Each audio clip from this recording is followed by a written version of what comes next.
Hello and welcome to another Wednesday live stream. Don't know if you noticed, but I have a new intro. So, hello and welcome. It is such an exciting Wednesday for me. Of course, for those of you who might have been following my social media platforms, there was some big news announced yesterday, followed with more big news today. So we're going to be talking all about the announcement from the Primecast that talked about a new edition of Warmachine. So Mark IV is a-coming, and it's coming quickly. So we're going to go over the FAQ from that, because it was actually a really long article that discussed all of the changes and the reasons for the changes and all things like that. Also some discussion from like Facebook and Twitter, where people had kind of addressed, expressed their excitement, their concerns, and everything in between. And then, of course, the beta rules dropped today, basically 2 hours before the stream, so that was a little stressful. I was trying to sort of speed read through some of that, so we'll do what we can there. First off, let me say hi to everybody in the chat. Paul, thank you, as always, for being my amazing moderator. I meant to even send you the intro thingy earlier to go check out, but it came together kind of at the last minute. Looks cool, right? Let's see. Hello, Savage Brewski. How you doing, man? Hi, Jeremy. Hello, humans. Bree Star in the house. What is going on? Hello. Paul. All right. And Andrew, welcome. And Todd, welcome to the chat. Good sir. What's good, painting people? So to Privateer, drop the rules. Yes, those beta rules are available on the Privateer Press website now. If you look at the bottom where they have their little their announcements, it's on there. I also have it linked on my Facebook. Let's see. Also, that intro may have jump scared me a little. Was it really loud? We tried to make it not too loud. Heyo, welcome Shale, good to see you. Aaron, hi. Brian, welcome. Jay Smith, loving that Orgoth. I know, isn't that lovely? Yes, so the model that you see here on the live stream, even though it's auto-focusing against my wishes, why is it doing that? I told it to not do that. Don't auto-focus on me. Nobody wants to know what you think, camera. All right, so nobody cares what you think. I don't have you here for your opinions. Anyway, yes, so this Orgoth model is the Orgoth Tyrant model. Privateer sent that to me early, along with several other channels, to kind of promote the new model for the Orgoth faction that's coming out.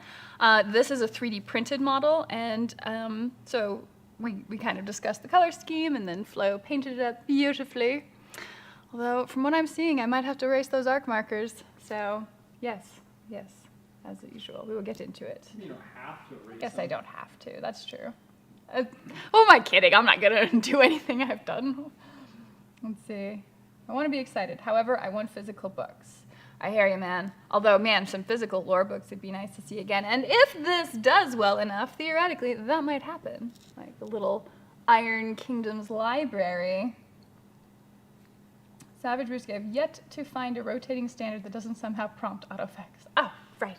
Well, the problem is, don't use webcams. That's the long and the short of it. Just don't do it.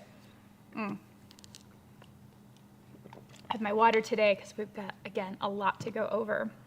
So I hope you all are excited and having a good Wednesday and working on whatever projects you're working on tonight. I guess before we jump into it, I should ask, what are you working on, Miss Flo? I am working on the Predator. It's pretty cool. What would say? Also a 3D print. Also a 3D print. He's way too big for this. So He hold is, on. holy cow, big. Okay. Oh, Jesus. Zoom, get him a little closer because the camera's not focusing. Oh, yeah. Hello, big sexy. Hello, handsome. Yes, actually, part of the chat tonight will be discussing quality of 3D prints. In fact, Flo's boy DJ 3D prints all sorts of models. He's got a 4K, 6K, and 8K printer, I believe, Yes. all resin printers. And so I've just got a bunch of models of stuff that have been printed up, so we can kind of take a look at them. And the pink ones are basically prime, so you can get a real sense of what that looks like. All right, fixing that too. There we go. Sorry, I messed it all up. Can't take Blame you the Predator. I'm not going to blame him. He's mean. Okay, so starting off with the announcements. So one of the big questions that they were trying to answer, I mean, for those of you who have played Mark III, there's been a lot of discussion. Apparently Mark III has been around for 6 years already, which is kind of crazy to think about how much time has passed on that. And, Mark III kind of it felt a little bit like a half of an edition change because there was not a lot that got changed as far as addressing maybe more of the more problematic elements of the game. And the new stuff that was added didn't really excite a whole lot of the player base.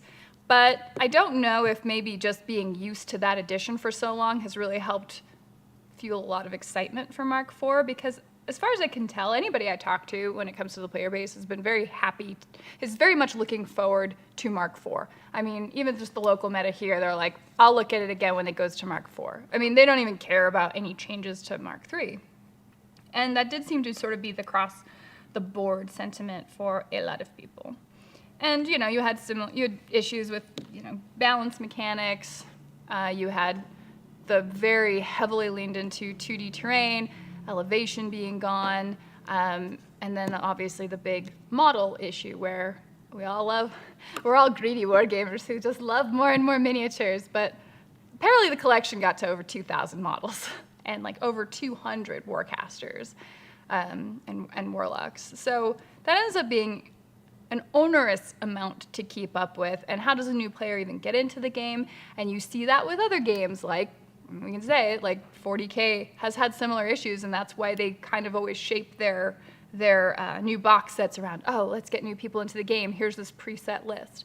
So I think they're taking some good notes and trying to get back into a good portion of the market share, let's say, because they have such a strong IP. They've been around since 2000. That's an established company, and it's an interesting lore set. So being able to actually play a really fun game of this again sounds amazing. So one of the big things they talked about was addressing the SKU bloat, or the model bloat, because there are so many models. And so that's one of the big things. So they're doing they're very much controlling how the new models are going to be released. And one of the brilliant parts of that is we are going to finally see some modular models. We had the Warjack kits, right, where it could be one of 3 kinds of models, but now you're gonna have like 8 different weapon options on a jack. You can switch out the head and the arms to have different weapon loadouts and pay points according to that. That is going to be so much easier from a retailer standpoint to carry. And the other interesting thing that I don't know if any other game company has done, so we'll see how that goes, is they are designing the models to be magnetized and including magnets in the box. So like just as part of the hobby, you're just like expected to go ahead and just magnetize those models. So hearing that, I'm hoping that, we've got some nice quality model magnets on that.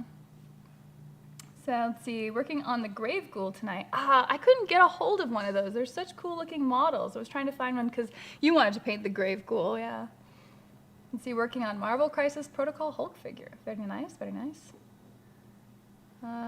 That's Jungle Predator from the first movie, right? Yeah, you can tell from the netting. I'm super late. What are we talking about? We're talking about Mark IV, my friend Giovanni. Project Early Insta keeps suggesting Gundam model kits, so I might get the 10 pounds to try. Wow. New players get in by playing Grimkin and nothing else. Well, Grimkin was kind of a brilliant, a brilliant release. The limited factions, they're so much more manageable. Like, compare Grimkin to Khador, and it's just like mind-blowing. I have almost everything for a Grimkin. That was relatively easy to do. I've been playing Warmachine for over a decade, and I still don't have all Khadoran models. Like, it's bananas. Let's see. Pretty much the whole Phoenix meta is holding off until Mark IV. I've seen maybe 1 game being played in the last 4 years. Morning from the other side of the pond. Hello, Nathaniel. Welcome. Savage Drewski, my jaw hit the floor with the weapon options, with the magnets included. It's kind of a nice bonus, right? Like, no, we know that you'll want to, we know that you'll want to have the options of everything in this kit. And so instead of making you buy multiples of the kit because you're a consumer and we know you'll do it anyway, well, we also we encourage you to use like the magnets and just be able to have multiple options, because at the same time it's only going to be one jack in your army, so it doesn't hurt them at all to do that. You're still going to buy a bunch of kits, so you have all of these options, and it kind of, I don't know, it makes you feel good from the consumer side of like, wow, they're saying no, we want you to magnetize it. We're not looking down on that like you're being cheap about, getting the most out of this model. Here's the magnets too. So I don't know, that was surprising to me. Kind of a neat give, right? Let's see. Do you think they'll publish upgrade kits for those who already have jacks and beasts and don't want to buy a whole new one? No, I highly doubt it. There was a whole talk about the whole legacy system. Woohoo, fully customizable warjacks and warcasters, mostly warcasters. I don't know where we're going to end up with the warcasters, actually. So warjacks are becoming fully, as far as I can tell, fully customizable. I feel like the old ones will mostly still be playable. Like, They'll still be. They're still an ironclad variant, right? That would be my thought, but there are going to be new rules that just don't apply to legacy models, so we'll see. They're specifically going to take models from all of the current factions to bring them into a 4th edition or Mark IV rule set. And so there will be some limitations there. Basically, everything that you buy in Mark IV can be playable in the Legacy Unlimited system, but not everything from the Legacy models can be played in Mark IV. However, as they announced, you're getting 2 factions released, pre-released at Gen Con with full release September, with the Storm Legion and the Orgoth Sea Raiders. So, and then later on it's Khador, and then like middle of next year or something, we're getting the Iosian one. So, I mean, obviously they have to represent like all of the other factions for everybody already playing Scorn and Crix and everything, and Grimkin, everyone else. So my expectation is that they will have at least some of those models ready so people can start playing. And you can tell because they actually put out a sample pack alongside the beta rules with sample cards, and you see all the Bane Thralls have come back. So, Crix, don't stop crying. Just stop crying, Crix. You're fine. Still get to play the game. Let's see. Hello, have you perused the new beta rule set? Many changes I would not have expected 2 years ago. Yes, and I picked out some highlights from it, but I'll kind of try to go through it in the order of like why they're doing it, and I want to talk a little bit about the poll I put out, and then we can go over the rules, because otherwise I'll just get confused and go off on a bunch of tangents and not talk about half of what I wanted to talk about. So You never. quiet you. Fine, I'll go back to my painting. Been reading the beta rules. Crazy stuff. Looks like the warjack points are gone from casters. That does seem to be the case. Oh my gosh. Are they stopping production on all the old model lines? I mean, they didn't say. But there would be no reason to necessarily continue them because those models will not really be produced for Mark IV. But I could see stuff like, I don't know, an Ironclad or whatever getting redesigned into the whole 3D printed system. All right, I'm gonna take a pause in there because there's a lot of comments. Let's see. Grimkin was a great addition. Beautiful, varied pieces with very fun rules. Oh, I know. And they actually took some notes from how Grimkin worked too, with regard to command cards. So excited for the new edition. Been so hard trying to jump people into the game.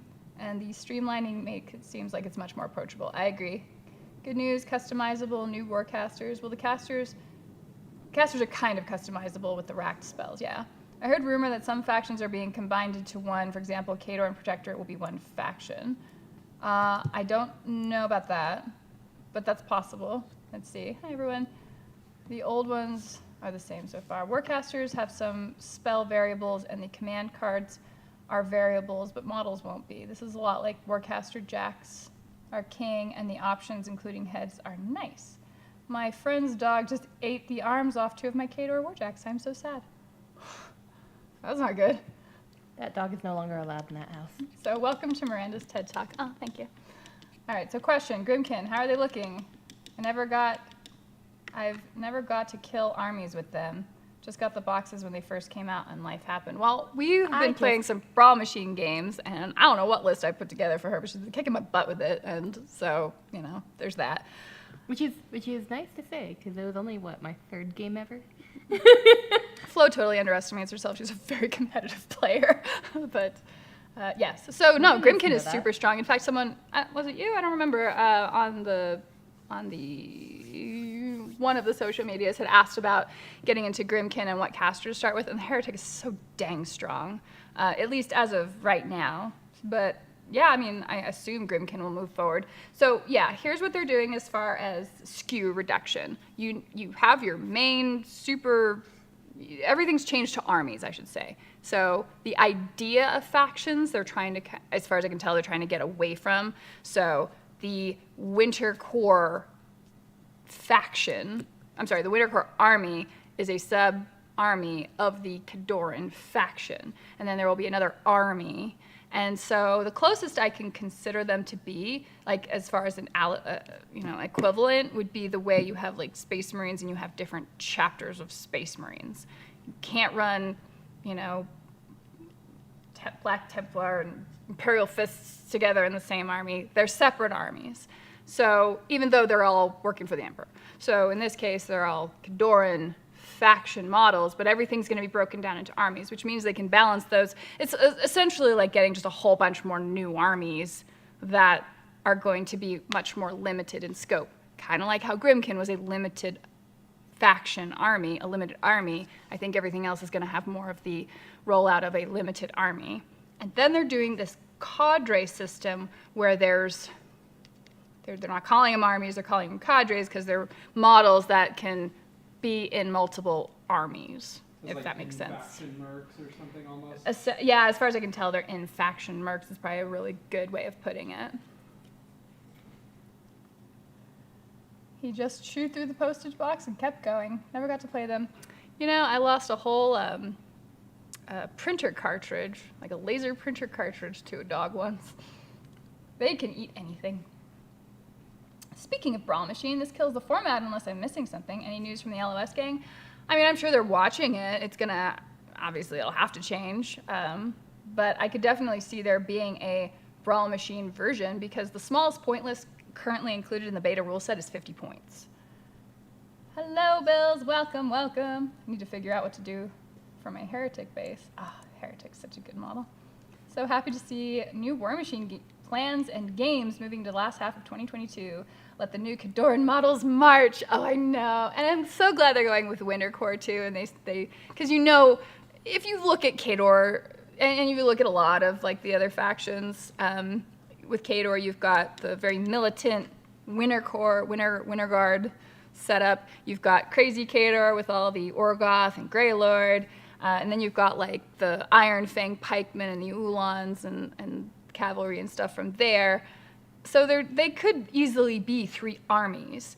And you have that with Signar, with the Storm Division, the Trenchers, the Mage Hunters are even, like they could probably be, not their Mage Hunters, the Mage... Gun Mages, that's the word. The Gun Mages would obviously have their own. And you even see that in Cricks. You have like Pirate Cricks, and you have Bane Knight Cricks, and all that stuff.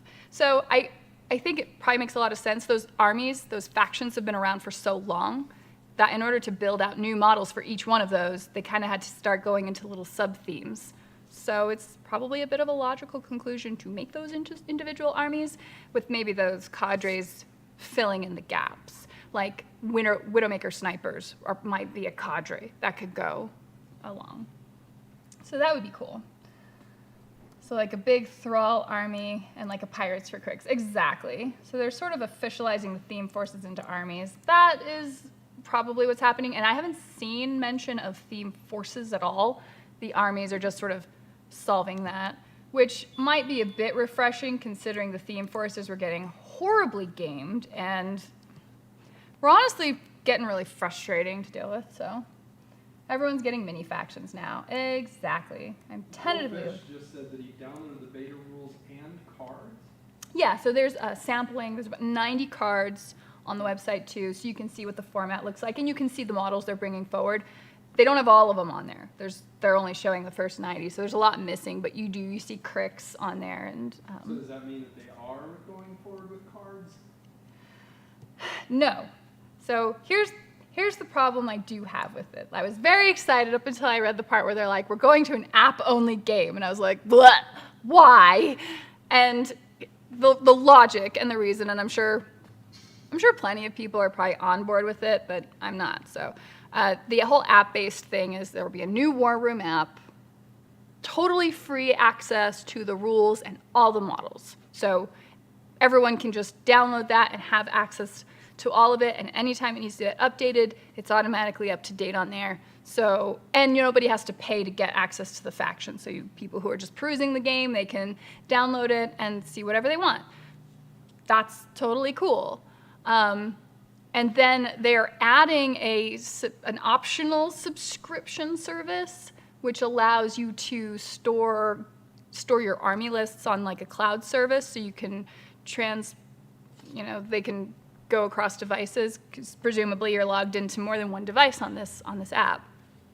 And then the subscription premium stuff looks like where they're also going to incorporate, remember No Quarter Prime? Well, it looks like lore pieces or additional scenarios and apparently organized play items are going to be coming in through the purchasable app. So, I mean, whatever. That's more for like the people who really want to stay on the competitive scene. They can pay extra. That's fine.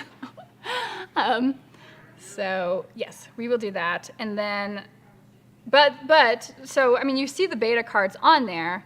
What I really hope that they would do is still at least allow people to be able to access printable cards, because I know from teaching the game, having cards in front of you is so much easier than fiddling around on an app, on your tablet, on your phone, whatever. Like, if you're on your phone, everything's on your phone. You're getting phone calls, freaking batteries draining. Or you're just having to go one card at a time, and you're like looking at one thing, and then you've got to back out and go over here to go to the other one. It's never been elegant. It's just hard to make that kind of thing particularly elegant. And again, lots of people are fine with it, but lots of people aren't, and they want cards in it. So if they make it in a card format, it should be very easy to just make a PDF-able version of it. That's all I'm saying. I really hope that they do that, because, oh my gosh, that would make things so much easier. Let's see, Shell. Oh, wait. And easier for beginners, too. Well, a lot easier for beginners. I was just saying, that's how you teach the game, because you're like, here's the card, here's everything on it, and you can just be passively looking at it while watching what your opponent's doing. You can compare two cards right next to each other. You can make notes on it. It's just more tangible, more tactile. War games are tactical. I mean, and if tactile. Information is free anyways, they're not losing any money by making it available to print.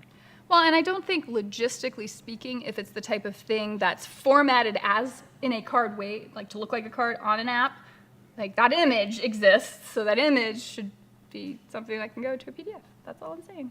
I just hope and pray that we get cards, because even from just recording the game, like, I can't record damage track and everything on an app, like screen glare, crap shutting down, like, it's just a mess. It's just a mess. I don't want it. I don't want it. So that's literally like the biggest drawback for me. I'm just like, no. But almost everything else has made me so excited. I don't know. And Winter Core is going to be so awesome, because, of course, we play the best faction. Do we know anything about factions like Infernals, Convergence of Cirrus, or Grimkin for Mark IV? Everybody is coming back, so far as I know, but nothing, I guess, specifically confirmed. Ordered a cosplay helmet for Cyborg Smoke from the Mortal Kombat with a maker in Russia. Oh, nice. It arrived in the box destroyed. Might have been a dog. Might have been a landmine. Helmet was fine. Helmet was fine. Well, you know, that's some of that East European engineering right there. I'm also wondering about the time skip here. How much time has passed? Everything looks really new. We don't have the wooden blunderbuss look anywhere. That is unmentioned at this point. I know as far as Requiem goes, that's 5 years after the Infernals have come, so it could be matching to that time frame. Yeah, especially since their first try at the app was complete garbage. Well, that there's always those risks, and I mean, you're right, because even in tournaments they said, yeah, you can use War Room, but if your app crashes, you automatically forfeit your game. I mean, I've been in those games, so yeah, I think that I don't know, just make it slightly less frustrating. Technology can be so frustrating for so many of us. If you have the option to sidestep it, I think a lot of people would greatly appreciate it. Sounds like the Malifaux app, which I really like. I like the Malifaux app too. I ended up having to like quasi-manufacture cards off that when I was trying to do a battle report for it. Let's see, I didn't see anything in the rules that mentioned essence or summoning for infernals. Do you think they're getting rid of that? I don't know at this point. I'm probably not the right person to ask for any advocacy there, because I hated the infernals, and if they went away, I wouldn't complain. But they did make it very clear that all of the Hordes-related rules are coming over, so special rules in that regard will very likely still port over. Especially since when you do look at the actual beta rules, Focus and Fury are still functioning largely the same. Spell costs and all that, like, none of those changed so fundamentally that it should affect things like Essence. Let's see, I prefer printed cards. Made kill team lists and cards using Excel. There you go, Paul. No, and it's like, I don't know, I think it's a thing not to be underestimated. You can see your opponent's cards, which matter to keep track of things and not always be asking. Also true. Screenshot PDF print. I know, but that's super awkward, and how many cards do you have to do that with? Malifaux has both. I like to make lists on the app and use cards for playing. Oh, and I love the app. Like War Room I look at all the time, because you're browsing models, or you're talking about stuff, or you'll be, discussing game theory.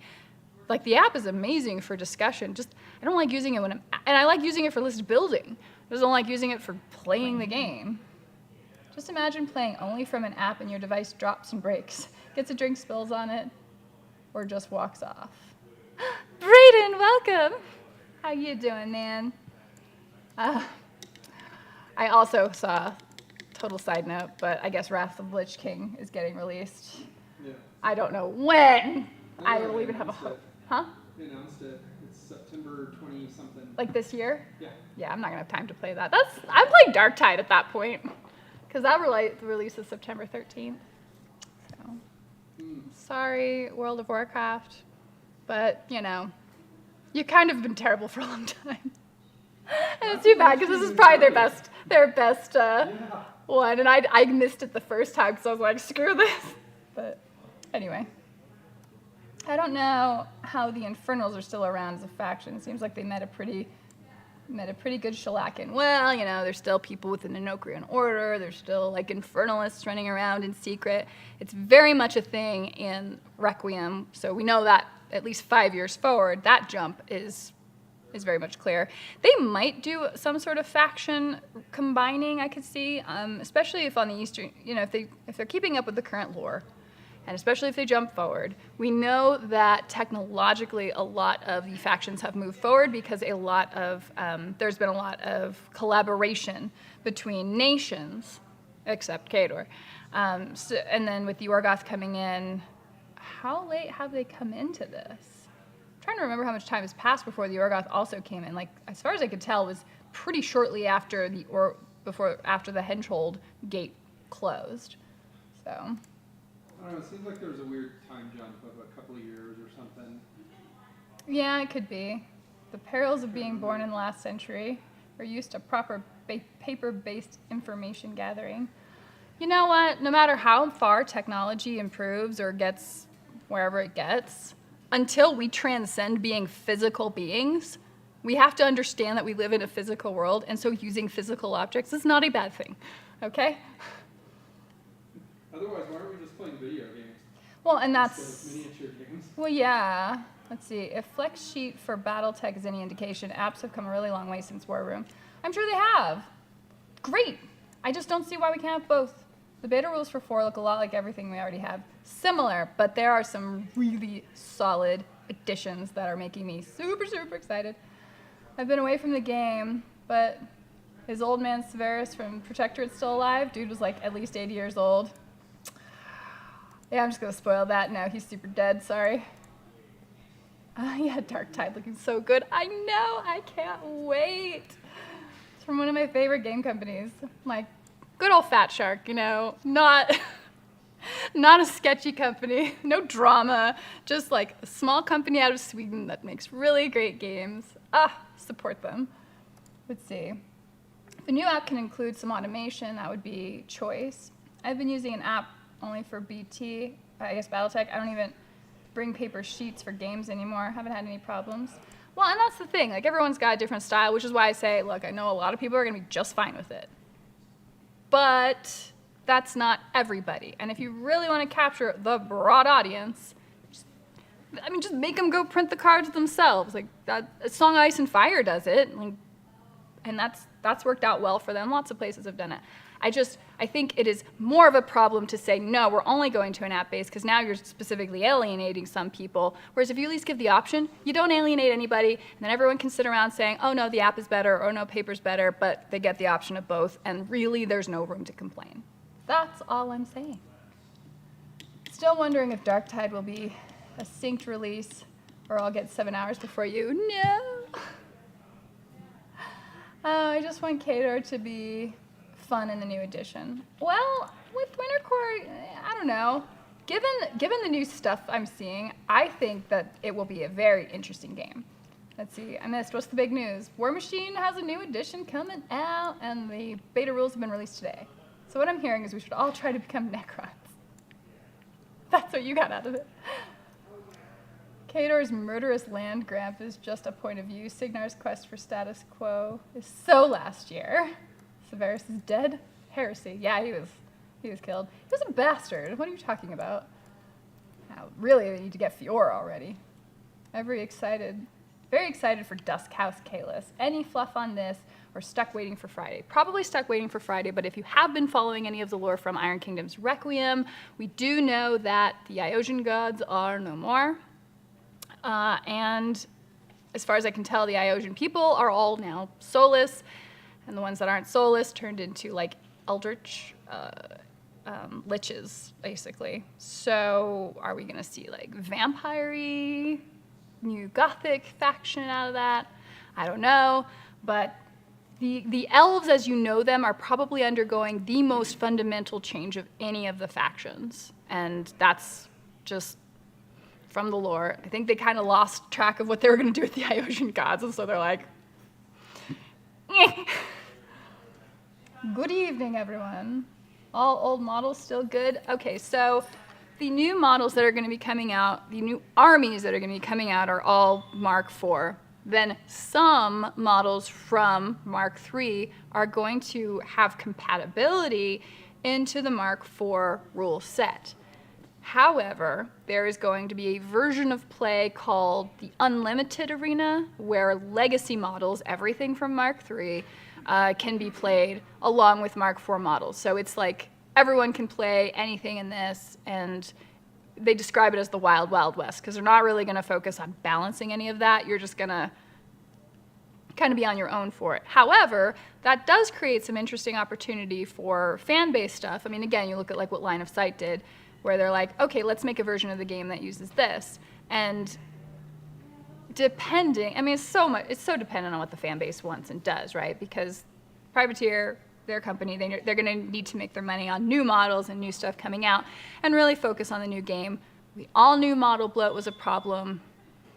I mean, what was going to be the elegant solution to it? So for everybody who still wants to play with their old stuff, I think they just have to want it enough to be willing to play in the Unlimited Arena, which supposedly there's going to be tournament support for and convention support for. But I think that is really going to be the area in which we might see a lot of, you know, like, again, Line of Sight or other smaller groups, gaming clubs and stuff coming up with rules for that. That's my prediction. I don't know if that will happen. The elves basically became vampires from Underworld. I can live with that. There you go. So if I start painting Iosians, I need to make them redheads. Got it. Kate Beckinsale is the new forecaster. Kate Beckinsale. Oh, that wouldn't be. I could see them doing that in a heartbeat. That would sell like crazy. Are you kidding me? Look, Protectorate is like the only good guys in this settings. Just ignore the Rax.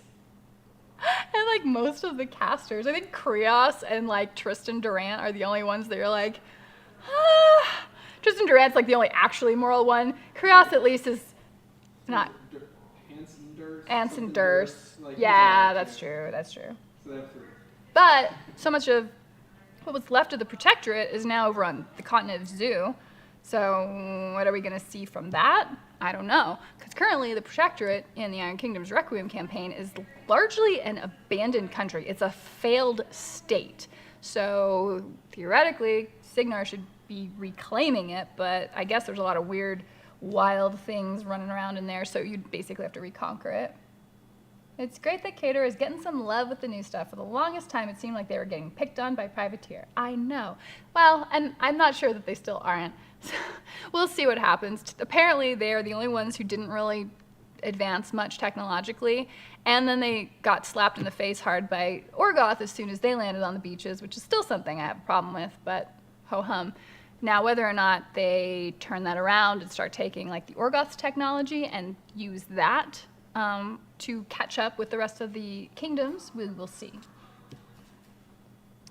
There are a good amount of refugees enroll, but yeah, Ios is not doing so good. No, Ios boned pretty hard. Haunted spooky forest, where the gates of mists are, is like a bloodbath.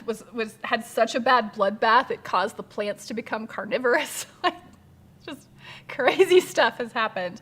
But yeah, so Rule has taken in tons and tons of refugees from all over, and so they've become a lot more of a diversified area. Privateer keeps getting Iosians into trouble, but also keeps trying to bring them back. Just let them be. Wait, when what happened with Nis Elves? Wait a minute, which thing? Because Nis has had like also most tragic backstory programmed into them too. I am excited for magic user hunting vampire elves. So wait, here's the real lore question, right? The Nis elves are probably, I'm sure they shriveled up, right? Like Yeah. The Iosians. But what about the blightedness? Do they count as elves in terms of being shriveled up, or do they count as dragon spawn kind of people? Unclear. Nothing's mentioned about it insofar as the stuff I've gotten. Because they're elves. They're elves. Right. Like, if they have, theoretically, what happened is when the Iosian gods died, the souls of all the other elves basically just died with them. So did the blightedness have souls? They should, considering mechanically in the game, you could collect souls for killing them. So what happened to those guys? Did Everblight protect them? Are they actually? Was it better for them to become blightedness in the end? Oh, don't say that. I don't know. What a good question. Giovanni, that's another reason why I couldn't bother play to Grimkin as well. I prefer the books. I was hoping that they had a book with all their stats and fluff. They did. The Grimkin had a physical book. I have it. Like with lore, and it's really fun actually because there's parts of the book that are written over by Grimkin. The Grimkin had an excellent release. By the way, Melinda says hi. Hi, Melinda. I'll see you this weekend. Let's see. Nis elves are just Iosian elves with even more peril. Are blightedness models soulless? I don't think they are. Some of them. There's soulless escorts, soulless incubus. I don't know. They're whatever's in all the Everblight stuff. One of those factions I really kind of wasn't super excited about. So.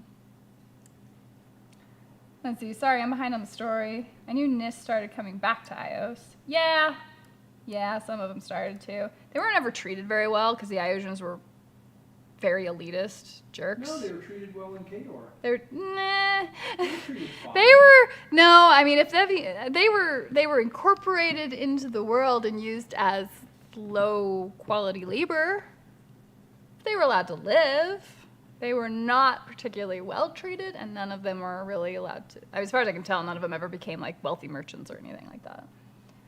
My pup just jumped onto my bed for some cuddles.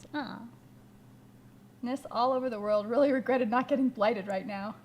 what happened to the Trollbloods? Nothing stated so far. I mean, Dunia is still fine in the world. Like, as far as I can tell, like, the Infernals didn't have much impact on anything she was doing, and the Orgoth won't have any impact either. So Trollbloods are probably fine. However, nothing has been shared about that. So another thing to keep in mind about the new release is they are focusing on Warmachine for the next year, and I think it's going to be mid to late next year before any of the Horde's factions start getting some love. And one of the other things that made a lot of sense to me, so I don't know, take it as you will, like, there's Warmachine and there's Hordes as two separate brands. They're just combining them. It's just all under Warmachine. So we no longer have to say Hordes anymore. We can just say Warmachines, and that's the Hordes faction. So no more awkward portmanteaus of the names. What are you most excited about for this new edition? Customizable warjacks, racked spells, and the return of elevation. I didn't see psychology rules come back, which is a bit of a sad thing. But elevation has come back. We have ladders now. We have ladders. We can have a ladder guy. We can have ladders. I know, I was reading through the terrain and I'm like, oh, there's so many more options here. Oh my gosh, they're actually encouraging 3D terrain. If you have ladders and you have other terrain and elevation and hills, they're back. They're back, baby. So I was very excited about that. So that's was. I am very excited about that. They got very well incorporated into Khador, especially that time when their god Nisser got incorporated into their maximum security prison. Thank you, Ender. Ladders, dude, ladders! Let's see, like I said, they killed Hordes and made Warmachine worse. They're just all together. Let's see. Run to the hills. Dude, it's awesome! Well, Hordes is still there, they just market them as one thing now. Yeah, no, Hordes are still there. Yeah. And Andrew knew that too. He was, he this was a whole back and forth on YouTube. But, so yeah, like the Fury mechanic is all the same. You're still leeching Fury. You're still doing your Warlock thing. It's just now part of the Warmachine brand. Instead of having to maintain two brands, people are confused and they're like, wait a minute, which game? I got this game. Is this really compatible? Which did cause some confusion because there's a lot of games out there now. I mean, there's a ton of competition for market share in the miniature gaming community. So I guess you kind of do need to simplify it. They've simplified the rules, they're simplifying SKUs, they're simplifying the brands. It is consistent. Dude, I'm just so excited about ladders. Okay, so that's where we are with that. The only other thing that I would have hoped for, other than the printable cards, which I would still champion forever and die on that hill, if you will, because I think they're very important to have printable cards for people. I'm hoping to see maybe some more generic warcasters make an appearance. I loved the lore, I loved following Stryker's story, and I loved following basically everyone except the Butcher. His story was garbage. He can die, that's fine. But I want to see... Maybe at the hands of Sorsha. Could be at the hands... I don't care who it's at the hands of at this point. It could be an angry badger. I don't care. He just needs to go away. Picked a fight with a honey badger and he lost. But the idea... So they're bringing rack spells. So the idea of that is, if you read the lore of warcasters and you're following Stryker or Sorcerer or whoever, they have the ability to memorize a certain number of spells kind of in a day. Like if you think about it from an RPG standpoint where you memorize your spells for the day, that's literally what they do. And so they have their own signature spells, but then there's ones that they'll trade out for, which is why you would see different spells from Sorcerer 1 to Sorcerer 2 or whatever. And so what they're doing now is they're going to give you a couple of signature spells to that specific caster, and then there's optional spells that you can rack that they've memorized for the day that you add to the list. And more powerful ones may cost points, and you just add that to as part of your army build. And now you have just spells that you can choose from that you've designed, and we're going to see where that falls in the whole min-max theory, because I'm sure it'll be like 4 seconds before somebody's out there being like, well, this is clearly the only list of spells you use and everything else is trash. But aside from that, you have options. You get to customize that a bit. Gets to lean more into, hopefully, your play style, and it gives more variety in that regard, especially since they're only going to have like 1 to 2 casters to start with each of the armies.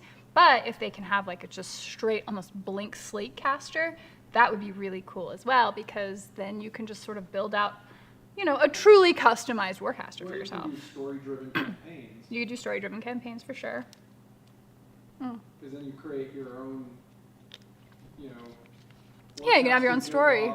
Well, yeah, and they can have, yeah, you could have a straight-up narrative campaign, right? Like, how cool would that be? Honestly, so you should probably just have called it Hordes, since as Warmachine and Hordes players, this is all my son and I have called the game for years now. Probably be a little easier from an SEO version, but they never had Hordes. They only had Warmachine and Hordes. They literally have to build a new brand called Hordes, so See, that's why I suddenly got addicted to terrain building. I figured it would come in handy. My StarCraft mineral scatter would look good in Imran. Hooray for a fresh start. I know, right? Is there a place I can go to get caught up on all the lore? Oh gosh. Well, if you want to read the Henchhold Scrolls, that's available on the Privateer website. There is a summary. It's several pages, but it's a long summation of everything the crazy Hermit of Henchhold talked about. And you see from the time the Infernals come over. Prior to that, you'd probably read something like Wicked Ways, which was an anthology book that led us right up to the beginning of 612 AR. And you saw the Old Witch bringing the Grimkin in, and stories around that. Other than that, there's also the Acts of War trilogy. There's 3 books in there that you can possibly find as ebook. They were physical media, so if you can read those, that will give you the updates. No, I take that back. The first 2 books are out. The third one is a free book online you can read, I think, through the Privateer website, and that'll catch you up on a lot of that stuff, basically right before the Henchhold Scrolls happen. I'm sorry, right before the gates of Henchhold open, I should say. By the way, High Fleet Kalos is heading out. Oh, take care, man. Thanks for popping by. Barges into thread. Have opinions. Hello, Michael Gray. Well, we're gamers. We all have opinions. And that's kind of what's fun about it. I mean, I know there's people who get, you know, into a little bit more gripey, or can be a little more gripey than others. But honestly, like, this is something that's fun to discuss. The good, the bad, the ugly, all of it. Because, you know, I don't think anybody should just look at a game and be like, well, I'm all in, and if I don't like any part of it, I should just go away. It's like, no, you can complain about stuff you don't like in a thing that you love. I mean, can you imagine if you could never complain about stuff your kid did? What a monster they would become. So, let's keep this in mind. So, parenting advice right there. So who's going to Gen Con? Unfortunately, not me. I decided to be in a movie instead. Let's see, it could be caster draft, generic caster to start, buy upgrades. Yeah, exactly, something like that would be super fun to see. And you have a completely customized spell guide, which is what you're doing if you're playing the RPG as well and you want to play a Warcaster. So making that, you know, incorporating that into the new world. One, you can sell like generic Warcaster boxes, so those would basically be unlimited, and it'd be fun to customize. Butcher was my favorite. My condolences. Michael Gray, Savage, I finally tried out that Signar Brawl Machine list you gave me. Went well, I lost. That's on me, not the list. Brawl Machine's fun. Brawl Machine they made a really good format with that, and it feels a lot more dynamic to play on the board. All right, guys, trying to catch some Z's. Take care, Nathaniel, appreciate you coming by. So yeah, I guess that's kind of the main thing. And so the things that people don't like, there's a lot of worry about what's going to happen to legacy models, which is fair. I mean, we don't know what's going to happen with them other than, you know, surely everybody's factions are still going to be represented in Mark IV, so you have something to play until your armies get full releases. That's logical, so I would assume that would be the case. But yeah, I mean, there's over 2,000 models. There's going to be a lot of models that just end up not being playable in Mark IV. And I guess they had talked about it a bit with the squish method, where they were just trying to merge models into the same thing, where the example was like Templar Bastions and Templar something else. We're really just one model now to merge that. But I mean, there's just not a lot of great choices when it comes to dealing with way too many models. But if people are interested in playing, Iron Kingdom's Requiem and really like that, then technically all of those models should be able to be incorporated into those games. So maybe some remodification. Make the civilian versions of a lot of those models. And you win some, you lose some. You're just in time for the new world. They're no longer doing metal. Too expensive. Right.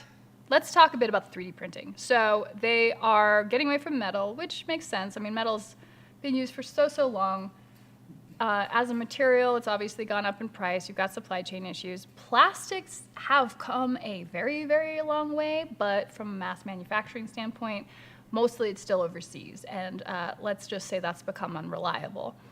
And 3D printing as a technology has Taken off. exploded. I mean, the refinement of that has gotten so impressive. So for those of you worried, and I mean, again, I have the Orgoth model, and I think that came out just fine. Privateer is going to be producing all of their models in-house with 3D printers, and that is going to be the final product you get.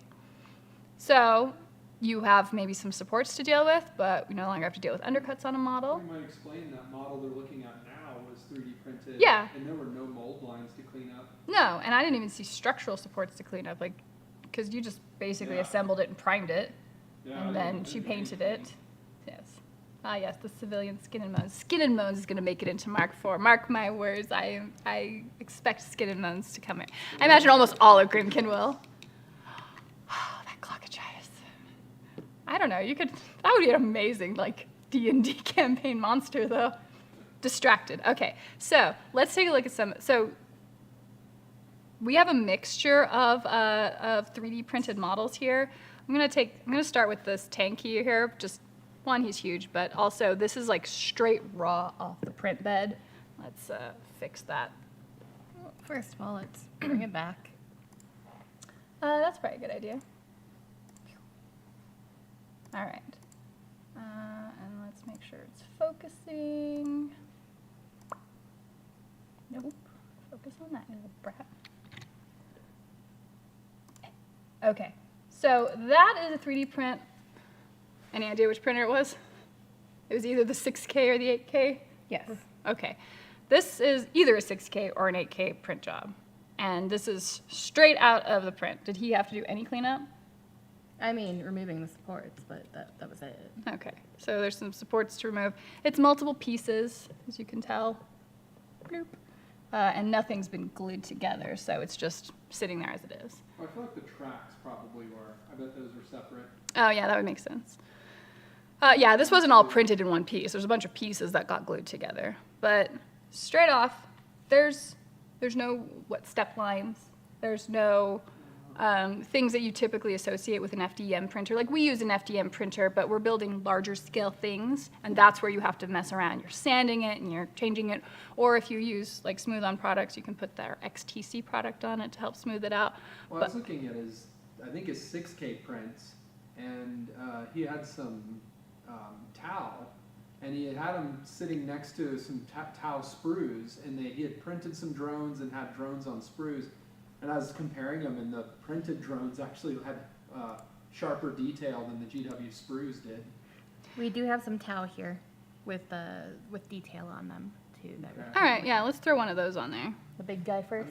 Let's do the small guy, because I feel like the big guy is, I mean, you could throw him on there too. I'm not sure what those are printed on. I just knew that I asked him about the drones, and he said the drones were on the 6K, and they look super amazing. Bring him up closer. I'm gonna tilt it down a little bit. Yeah, make it focus on the foreground. Come on, you little bugger. Oh, I use webcams.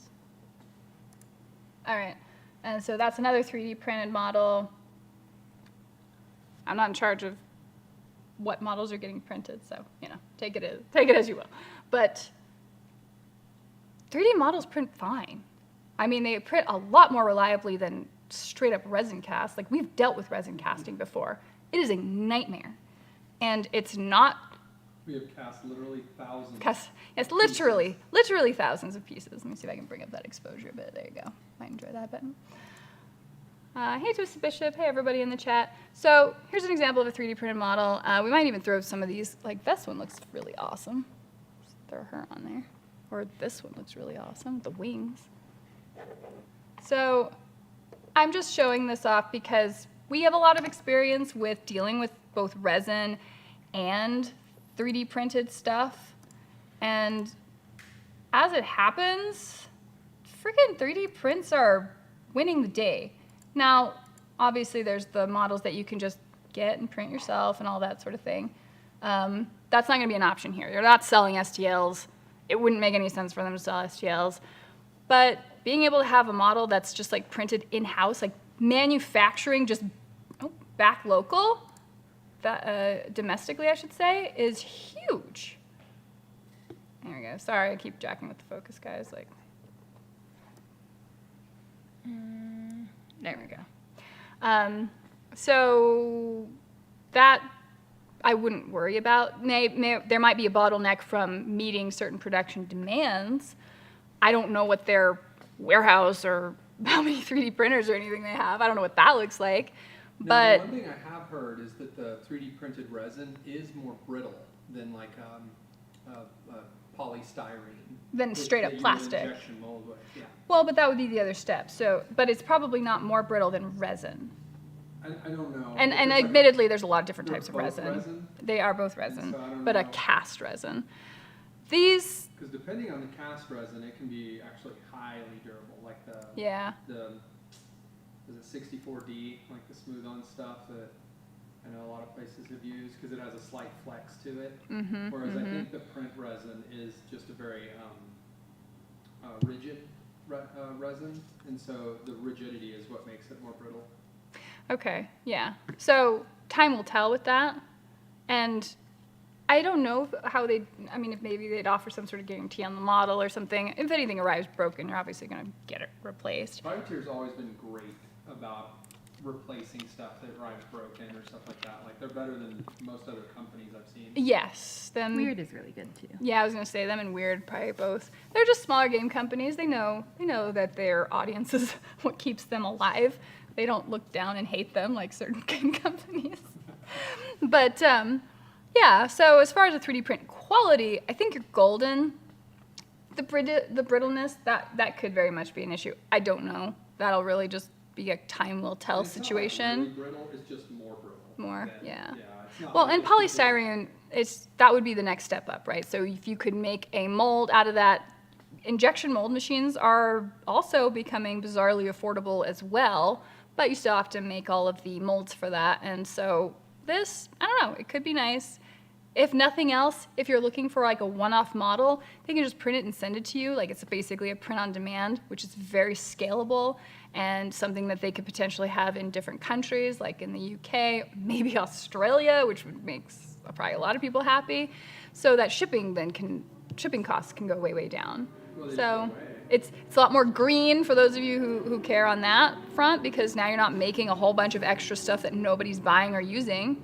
So I see a lot of benefits to it. I mean, the only other step up from this would be a straight up polystyrene model that you injection mold with an injection mold machine, which is a bit of a different type of investment, but becoming more and more affordable as well. Let's see. 3D prints still have those ridge lines from the printing levels. Not Do 3D prints, not- if you're doing not if you're doing these, not if you're doing the resin. Yeah, this is a UV resin. This is at 6K and 6K or 8K. Honestly, we can't tell the difference, so we just brought them in. Well, it's also the setting, because a lot of the print lines are what you choose to step up in the software. And so That's it just true. depends on what they choose to do in terms of the software stepping.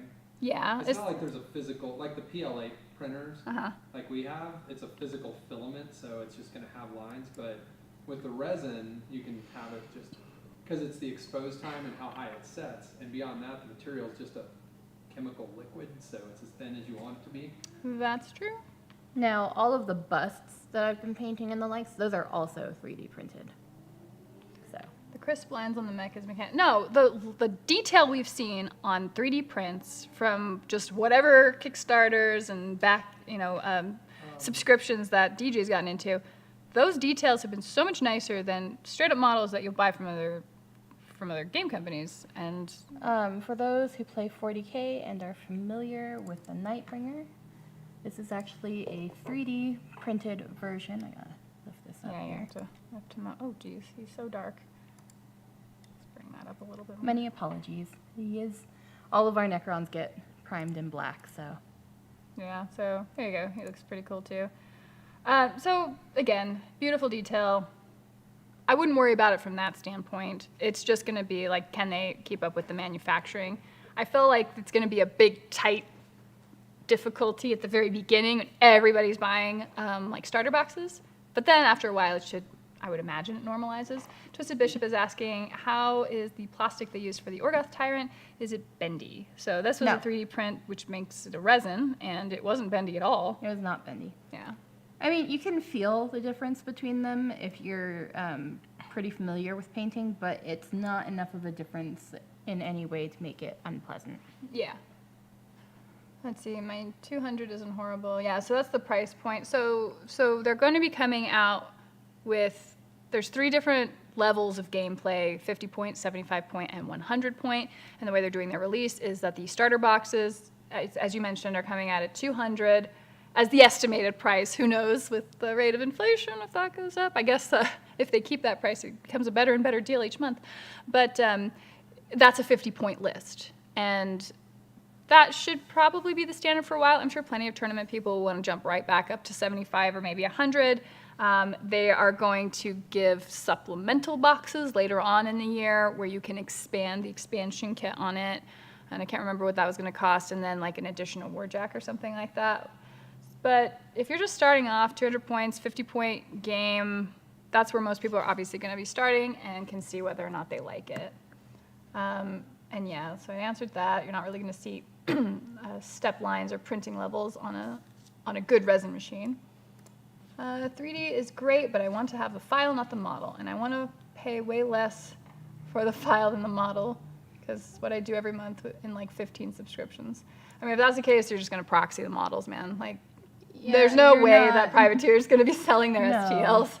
But, I mean, you have like 15 subscriptions, right? Like, you have probably thousands of 3D printable models for you. So, if that's the case, just no one's going to care if you want to proxy the game and like see if you like it. But if you do like it, then suggest supporting it.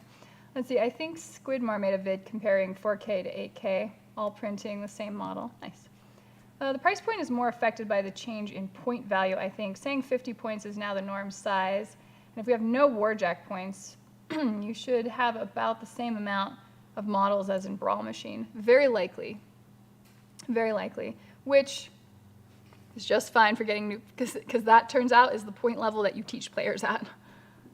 Patty, welcome. There's tons of companies selling STLs just fine and not incurring all the manufacturing and delivering costs, but they're not supporting game. They're not supporting a game system, and they're not supporting a tournament scene, and they're not going to conventions, and they're not, like, that is a different thing. They're just selling models that they're probably, they either have an in-house modeler for, and that's just all they do, or they get it overseas, and that's just all they do, and they just turn around and sell that. They don't have an overhead to keep up with. That is a fundamentally different business model. Hey, Patrick. Let's see. Cheaper for everyone to just sell the files and let us print them. I mean, not everyone's going to want to deal with printing their own models. So again, I just can't imagine why they would do that. Like, again, models are their bread and butter. That's how they keep their people employed, especially since you're already getting the rule set and everything else for free. Hi, Paul. Guess who finally has hardline internet instead of relying on crummy phones? Oh, yay, Patty. Congrats. Privateer's replacement service is already really good. I've had a few missing parts, and they got them replaced, no issue. Yeah. Let's see. They chose to stay in Washington. Well, there's that. Not necessarily. Most people can't afford the cost of a high-quality 3D printer. I don't know what 3D printers run these days. As far as I can tell, the price keeps going down. But even aside from that, who wants to fiddle with it? Like, I kind of keep comparing it to people who brew their own beer or whatever, like, who want to do that kit. And that, you know, that's a subset of people who want to do that and are interested in that and want to learn, like, oh, you set it up in this way and you keep it in this temperature and all that. Because with the resin printer, you have to keep the area pretty warm. You sort of have a dedicated space for it because the resin has fumes.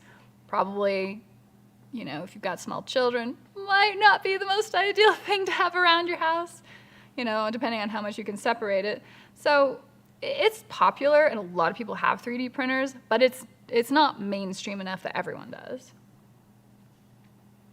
Let's see. Yeah, you made the stream. Very nice 3D models. I know. If they can't afford a $350 printer, then they won't be able to afford a $200 core box. $350 is literally less than $200, so yes, they probably can. I know what you mean by that, but I don't agree. I'm sorry. That's not... You can be as pro 3D printer as you want, and that's fine. Like, no one's telling you not to be, but... But then you're pro 3D printer, not necessarily pro board game.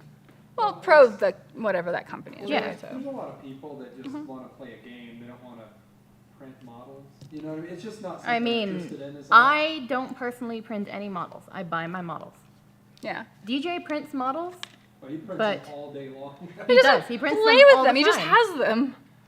But, they're not necessarily things that we're playing with either. If we were just waiting for every model to print for a 40K game, the amount of time it would take to print those models would really be a hindrance to whether or not we could play. Well, and again, it's like, do what you want to do. Don't tell other people what to do, though. Well, you say Seriously. that. DJ has, 3 printers he can run simultaneously? He could, maybe. So he's a special case. 3D printing is also a hobby for the hobby. It's not plug and play. Well, yeah, it's. I know that with the FDM printer I have, it takes some doing to figure out how to finesse it where the prints come out really well and all stuff. Yep. And I think some people just don't. It's I'm not it's interested. it's like the I'm okay painting with watching it. Services, right? Yeah, So there's they're like, painting look, services or... I paint. I love painting, but I'd rather someone else do it, and so they just pay someone else to do it, and that's fine, right? And so I would probably put the non-printers kind of like that, where they're like, I'll just buy it. I'll let someone else make it, and I'll Yeah. just buy it. Well, that's the Which thing, is perfectly right? fine, You can have one way or the other. Turns out, it's a hobby. You enjoy it at the level you Some want. people have way more money than time, and so they'd rather just buy the model and. Also true. Michael Gray, I actually thought of you when I heard about the 3D thing. Like, if they're able to produce locally in Australia, how much that would save, like you and Mandragora. 3D printing is also a hobby for the hobby. Yeah. Anvil Industries are print on demand here in England. Adam has ordered from them before, so they can afford to ship internationally. Yeah. I'm sure it just costs more to do, though. I mean, thankfully, 3D prints are a lot lighter than metal, so that's also easier. Well, yeah, if they're able to do like a print facility in Australia that they just license to, then like shipping in Australia because of tariffs makes it like it fleaces those poor Aussies over there. I always feel bad for them. Oh, I I remember know. when we were shipping stuff. Over Oh, in Australia, God. it was Yeah, so we had, expensive. when we were giving away some tableware battle mats, and I just did a Twitter contest, and one of the winners was in Australia, and I was like, oh, it cost more to ship the mat than the mat cost. But they won, so. They're still in Washington, but according to their release, they're looking at opening production facilities in Europe. Yes, and I think that does seem to be the long-term view of it, if it can catch on, because it had a hard time catching on in Europe because people in Europe had a hard time getting hold of the models. Well, and I know in Europe there might just be one. I remember hearing something like that. Like I know we have Diamond and a couple other distribution companies here, but I swear in Europe they had like one games distribution or something like that. Oh. And it was hard to get them to carry it. Or I've heard people complaining about it in Europe. So yeah, the printing Hey, Emmanuel. model there I think will be very helpful. Patrick says, I was curious if they would consider licensing the STLs to local stores for them to print in store. I'm sure they could include wording for quality and minimum price and verbiage. So, But that would require stores buying the printers. which they and are. doing that. They're Not actually all of them are. No, not all of them are, but But that it is an opportunity for stores that were interested. there is that. The only problem, and I understand he's saying like you set a minimum price and quality and stuff. Quality control for that many stores could be potentially an issue, right? Like if you have that many places, you'd really want kind of a reputable company doing it. And there is the problem that once that model gets leaked out onto the internet, Yeah, there's that. That's it. then There's that. The Warp Forge. I like what I see for Mark IV, but I do believe in options. As someone who prints themselves, I'd prefer to just have the STL files, but also as an option for those who don't wish to invest for that time. Yeah, giving away the STLs would just be foolish. It would not- just be foolish for Private to do. It's not business. Unless, It's you know, remember their, sound, financially sound. what were they, the battle boxes or whatever? It's like the Warcaster and a Warjack or whatever. I could see them giving out, like, just making those public, like one Warcaster for each faction and one more. Just Or something if they where did the could start generic off. Warcaster. I don't know, maybe there's some options there, or some with 'Cause the then it's legacy like, models or hey, something. Try our game literally for free. You know what I mean? And then they still have to buy other stuff to grow. But like just Maybe, the battle group fights. Maybe. I'm not saying they should, but I could see them doing it. It's not a bad idea. I just know that if I ran that company and everybody asking for my models and all that, to just be like, well, just sell the STLs. I'm like, do you have any idea how much work I put into that? No, I'm not doing that. So I guess I just feel like, well, I don't think so. But they have a bajillion models in their catalog, right? So I don't know, maybe legacy stuff could get digitized and made as STLs. That would probably be no harm no harm to them because they're not producing those models anymore. How about that? I'm ecstatic to have a new version of the game and models come with point values from release. Yeah, I totally agree with that. Printing is definitely a hobby in and of itself, and definitely not for everyone. But I don't print stuff for folks, so folks don't have to get one. No, but I mean, we even have the local game store here. There's a guy in the meta who does print for other people and stuff. And so you have a lifetime of models. Yes, I totally have problems and can, at this point, proxy about anything for any game. But I like the Warjacks. Must have Warjacks. I'm broken. Oh, it's okay, though. Hi, Carrie. Welcome to the chat. Let's see. The Warpforge. I find it a very high gamble to invest $200 for a core box and try to cultivate a community in this game where we have other games dominate. And I would really like to return to Warmachine. I don't know that 200 is. I mean, 10 years ago, I would have bulked at it for sure. But given where we're at this point, I mean, has GW ever offered a box set that's like 200 or less? Has there? I mean, in the last, I don't know, 5 years.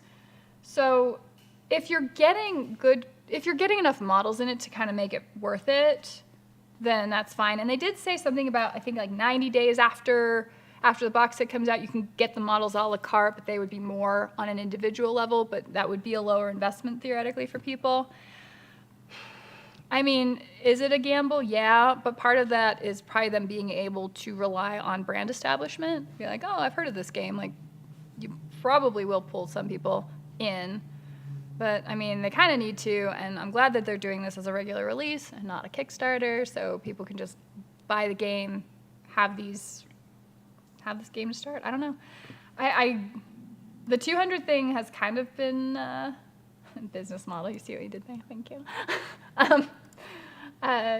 200 does kind of sound like a high price for anybody who might be new to the hobby, but maybe I've just been in it long enough that I'm like, I don't know. That doesn't sound bad at all. Yeah, it's like, so $200 and I immediately get to play a game with everything in it.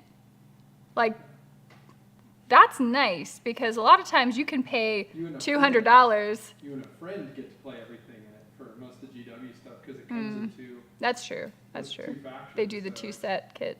Yeah. Yeah, that's true. And that's usually a little more than 200, like 250 or something like that. So we'll see. See what comes of it. I think a good resin printer is $200 to $300. Just keep the cost of keeping. There's just the cost of keeping poison in your house. True fact. I'm a fiddler. In terms of money, decent resin printers are under $300, but they're not for beginners, and if they fail, they can fail hard. So when you think about should 3D printing become ubiquitous as regular file printing, maybe a Kinko's for 3D printing. I'm sure that's already starting to be a thing. There are print houses that you can find online, and Staples and all those big established companies are just going to be horribly behind the curve as usual, but eventually probably get there, or new shops will come in and take over. I'd rather paint and play instead of print models. I don't have time nor space. Patty! Poor Tommy's really needs his own mic. He's welcome to one anytime he Do people really wants. want me to have a mic? Yes, people keep asking if they want your beautiful face on camera and your That's beautiful not what a voice microphone on does. microphone. They want both. They want both of the things. You're being called They want it upon. all. I like how we're talking about painting in reference to a Warmachine. the one fan base that literally does not care to even build their models. So I had a bad joke, but I'm going to share it with you guys because I love you. Because we were like, oh my God, everyone's whining about all the legacy models. And oh my God, all these models I worked so hard to cultivate that won't be playable. And I'm like, you barely assembled them. Don't pretend that you are even like so sad to lose them. You couldn't even be bothered. Now, I will say that every Warmachine meta has one or two guys that really go all out and paint everything, and then that's it. It's usually it, yeah. I don't know. I don't know if our meta was just special. Let's see. It's a hobby now, but it won't be long before it's plug and play and even cheaper than it is now. The miniature company's days are numbered. Maybe. Never underestimate the power of convenience. Let's see. My thoughts are this hobby meant to relax and enjoy. If you want minis 3D printed, awesome. If you want them cast molded, cool. Just have fun and don't sweat how others do the hobby. Exactly. Privateers distribution in Europe was a duty show. Yeah. Just wanted the COC range more readily available here in the UK. What really stopped me from continuing my adventure in Warmahordes? Yeah, and I know they need to address those problems. I'm sure they are keenly aware of how little market share they have in Europe and internationally generally. The only place I ever saw Warmachine stuff here was Traveling Man's. All right, I'm going to have to skip past some of this stuff because I actually did want to chat a bit about the rules before we ran out of time, and we're already 10 minutes out from it. Before you do the rules, bring up the poll. Oh, yeah, so thank you for that. So when I put out the poll about new thoughts on the Warmahordes stuff, this is kind of where everyone ended up, and I think we're pretty well in agreement. Most people are cautiously optimistic. So they're like, yes, I'm looking forward to a new edition. Almost nobody cares about seeing Mark III restored. Like, that might have had a couple of votes. And it was kind of interesting seeing the last two questions on here between people who are thinking, I might just stop altogether and bail out, or people who are like, I might just get back into it. And there was even a comment in this poll that mentioned, like, what about people who never played it and are thinking of getting into it because of this? And it's like, yeah, that's legit too. So already, at least there is some interest in it. A lot of people are super excited, but more people are cautiously optimistic. Those are the people who have been playing Warmachine, I think. But I don't know. It has the potential to be really good. Because there's so much interest in this, do you want to go a little longer? Yeah, I might. Let's see. Oh, I don't know about that. I'm unboxing, Emmanuel, I'm unboxing my MK4 box while watching. The detail is brilliant. So little prep. The quality is insane. I hate magnetizing. This was the easiest model I've ever magnetized. Literally plug and play. Wow. Well, there you go. I hope PP releases some more beta cards soon. I want to playtest the game with Signar soon. I think we only got 2 jacks and a caster in the release today. Yeah, it was pretty. There was some Signar, but kind of skimpy there. Ironically, my Warmachine pile of shame is relatively complete versus GW games. Fair enough. Did anyone else see the picture making the rounds showing stepping lines? I didn't, and I really don't know what people are talking about. Oh, the other thing I want. A new company of iron. I'm a firm believer that the skirmish is the best way to get people sucked in. Well, I don't know if a 50-point game won't end up being a skirmish game. I very much enjoyed the first edition of Company of Iron. My collection of legs on bases is worthless now. One of those hobbyists that paints and builds everything I have and never have a backlog due to lack of funds. Fair enough. Rules preview. Looks like it's pretty easy. Pretty close to the same game. Close-ish. Close-ish. So let's see. The $5 subscription. So, okay, yeah, unless I missed something, 2 players will each need the core box, so that's at least $400 right there. Yes, that would be the highest cost of entry. With no terrain, plus $5 monthly subscription. You do not have a monthly subscription required at all for that, because you can just still play the game because you have the rules and all of the models completely for free on the app. The only thing the subscription is covering is organized play for tournaments, supposedly, more lists that you can carry on like cloud service, and like access to presumably new lore material. I would hope they don't just hide all of their old lore behind it. Related to nothing but Flow. Did you see the new Malifaux Arcanist Master they just revealed today? No, I did not. We'll have to take a look at that. I was personally thinking about getting back into it with the new faction, Jeremy. Well, remember, you have to call them armies now. Even GW is cheaper than that. For their big box sets, they are. On a model per model basis, I doubt it. But yeah, we'll see. We'll see whether or not the 200 really hits people as hard as they say, right? Let's see. Okay, so yeah, let's talk about some rule stuff. So just kind of going through some rules. A lot of the stuff is very similar. They've changed the way you think about Focus Fury to adding a straight up arcane attack stat. I actually pulled up the cards here so that you can kind of see that. Let's see. Doop. Have it? Yes. So like the AAT that you're seeing as the second line next to speed, well, that's now your arcane attack ability. So if you are a focus caster, so let's see if I can find one real quick, because I think there's a warcaster in here somewhere. These are all the beta rules available on the website, by the way. And that's usable so that it's a little less confusing for people when they have to consider how much focus or fury they have, worries about if your control range goes down because you don't have focus or fury. So there you go. Scarlock Thrall has an arcane attack ability of 6. Speed 6, same as we've ever been dealing with. It's all in inches. You're still measuring with a tape measure. You're still using 6-sided, just D6 dice for the game. They're not using any sort of proprietary dice. It's still going to be largely similar in its activation rolls from the original game. So in that regard, you're not seeing major changes. Melee attack ability, the mat, right? Ranged attack ability, the rat, your defensive stat, your armor stat, your arc stat, that I am not totally clear on. And then your control range, which would be, it's what it always was, your control range. So that is one of the cool things. They did change some fundamental things in sort of presumably a simplifying way. Oh, wow. Hello, girl. Of course, to be honest, only half my Crix is painted after 8 years. I have tons of them, so maybe a reboot in Mark IV is just what the doctor orders. Buried my sins and move on. Well, and Crix is going to be a while before we see an army under them come out, so presumably the models that you already have for Crix are going to be usable in Mark IV, at least a certain number of them. Let's see. Yeah, so they did change some fundamental things, like running used to be just double your speed. Now it's your speed plus 5.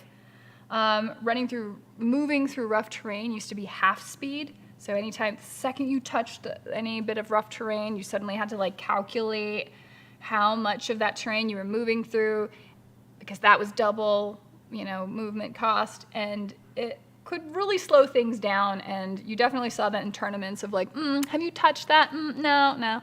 Now moving through rough terrain just costs you two movement. It's basically the same for Cater Jacks as it was before, but it's fine. It's fine. Just costs you 2 movement. Charging and moving with units is weirdly different now. One of the things that you would do with your units, and I don't know, let me see, how many are actually in these units? Point cost 1, no, I don't want. Give me a unit, please. Who cares about you, Banelord Tartarus? Nobody, that's who. All right, Banelord Officer, he's just an officer, command attachment, officer and standard. Damn, where's my units? Need a unit.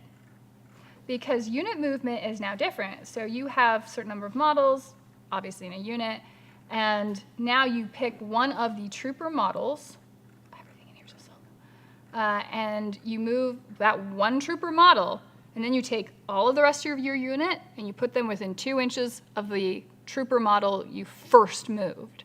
So instead of measuring out each individual dude and then keeping them in command range of each other, now you move one model and then just, put out a constellation of the other models around them within 2 inches. And you have to do that for a charge attack as well. So that's interesting, fundamentally different, absolutely designed to speed the game up because it was one of those things that would slow things down. Seriously, why is there no unit in this card? Aha, Crixbane unit. Jeremy headed out. He had a conference call. Oh, see you, Jeremy. Thanks for popping by, man. There you go. So Bane Knights, 5 grunts. That's it. It's not a 5-10 unit. It's just 5 dudes. Now, I think they were a relatively small unit before, but I don't know that we're going to see min-max units anymore, or if the unit's just going to be a set number and that's that. That is most likely going to be the case given the philosophy of wanting to simplify the rules. So there's that. I don't know, take it as you will, but it could be interesting it sounds weird too because like charging is with a unit now, you're not charging, I don't know, if you're charging one unit to another unit, you're still moving the one trooper model. So does the whole unit just fight that one model that got charged, or is it all of the unit? That's where I haven't, dug into the details so much just such yet. Bane Riders 3, so that's the full unit. I know they could be up to 5, so now that's just 3. So yeah, some fundamental differences. We're seeing a shrinkage in the number of models on the board, so there is that. Let's see. Thought Crixmouth and everything we already have are getting legacied. Yes, they're all going to be considered legacy models, but some legacy models are also compatible with Mark IV. So they are specifically going to pick models from each of those factions to bring into Mark IV. I think I'm just spoiled by going through Warhammer Fantasy Battle to AOS. GW actually simplified the game. Overkill. Yes, I remember that weird 3-page rules or whatever. When they rebuilt it back, it went really well. Now I really dislike the game after the latest edition. Sorry. And see, that movement is just like Star Wars Legion. With that game, you move the leader, and then the rest move near them, which we've discussed before as like a game strategy. Maybe not within 2 inches, but maybe within command range, and they can just always be kind of in that range. It does make stuff a lot faster. Now with it being within 2 inches, I'm sure they're doing it to sort of avoid maybe like a leapfrogging effect too much with it, because you have to keep it within 2 inches of the model that moved, which you can't do if you have 10 models in a unit. They're gonna be smaller unit sizes, and then you're just gonna have more of them. So, okay, interesting. The unit movement probably seemed to be one of the more fundamental changes. And then run and rough terrain. Rough terrain was a really nice change. That saves a lot of time and headache. A lot of other stuff still seems to be similar. You still have Warjack power up. You're still getting focus and fury like normal. You still have threshold checks for hordes. It's also the same as Warcaster, is it? Okay. I don't remember dealing too much with units. I mean, I know I played the game with 4 veggies, but that was a year ago. Let's see. So, that's them moving into the newer hotness, I guess, of gameplay. Let me bring up the rest of the rules themselves, because one of the other things I was super excited about, let's see, obviously Warjack customization is going to be super fun to see. There's a sample army list that you've got built up here. So Stormblade Legionnaire unit, I don't know how many is going to be in there. Tempest Thunderer unit, I don't know how many is going to be in there. So we'll see how many models really end up popping up and how many models you're going to get in one of those $200 boxes. But the thing I was super excited about, so you've got the Skirmish, which is what that 50-point $200 box is going to come out with. Then there's going to be a expansion box, which gives you, I guess, another 25 points, and then another one that gives you another 25 points. 100 points seems to be the max that you're going to be playing that game at. Those sound like they would also be long games. There is a fundamental difference as well in how the game is played. Yeah, command cards. So they've taken a note from all of the Grimkin stuff, where your Warcasters are still going to have a feat, but now you have command cards that give you special abilities as well. You can have like 5 command cards in your hand for the game, and use those at specific points in the game to help add some variety. That sounds like it's really nice, because a lot of times in Mark III, Mark II as well, you kind of tried to force your opponent to use their feat as quickly as possible, because generally once their feat was up and you hadn't used yours, you had this really strong advantage. and people always had to really carefully time their feet because that was like the one thing that you really got for dynamic play. So the command cards are really fun because, I mean, even when you used it for Grimkin, like Animuses the Arcana, I should say, are super fun. So that will be interesting. But one of my biggest exciting things, yeah, I know, I'm excited about this, okay? I think a lot of people have been looking forward to a Mark IV. And again, whatever you have to say about Mark III, I think that really helped prime a lot of people to look forward to Mark IV. And I just want to see this game do well. It's a game I play, like, even when I play other games, like, I still really enjoy this game. I love the models, I love the lore. I am invested. So yes, I want it to do well. And I want more people to play with. So I'm going to talk about it. Terrain types is one of the other super awesome things.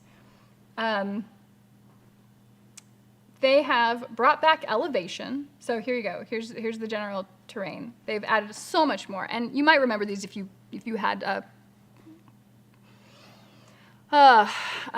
if you had No Quarter Prime or any of the No Quarter magazines where they gave you scenarios that gave you different terrain features. So there's craters, dense fog, the option of this clearing fog thing where you can roll to see if some fog goes away, dust devil, a hill. A hill is back. We actually have elevation again. There's a lot of stuff in here that does look like that is encouraging you not to have 3D terrain, and not the least of which being ladders, stairs, and elevators. I read this right before the stream started. I was like, what? What is this? So a model moving within 1 inch of a ladder, stair, elevator can choose to move up or down that item. Doing so takes, I guess, maybe just the rest of the model's movement. The model cannot, however, move up or down the same ladder, blah, blah, blah, blah, blah. So, and they're even saying, like, don't bother trying to specifically model the stairs. They sort of point that out here. But just have that there as an option. So now we can have units getting up on buildings and ledges and playing like they're having a battle in a war game. Just saying. Actual obstacles, rubble. Rubbles come back. Do you remember rubble from Mark II? Do you remember rubble from Mark II? When you could hide in rubble, you could hide in ruined warjacks way back when. Let's see. So that gives you special cover. Shallow water we've all dealt with. Storms are a new one.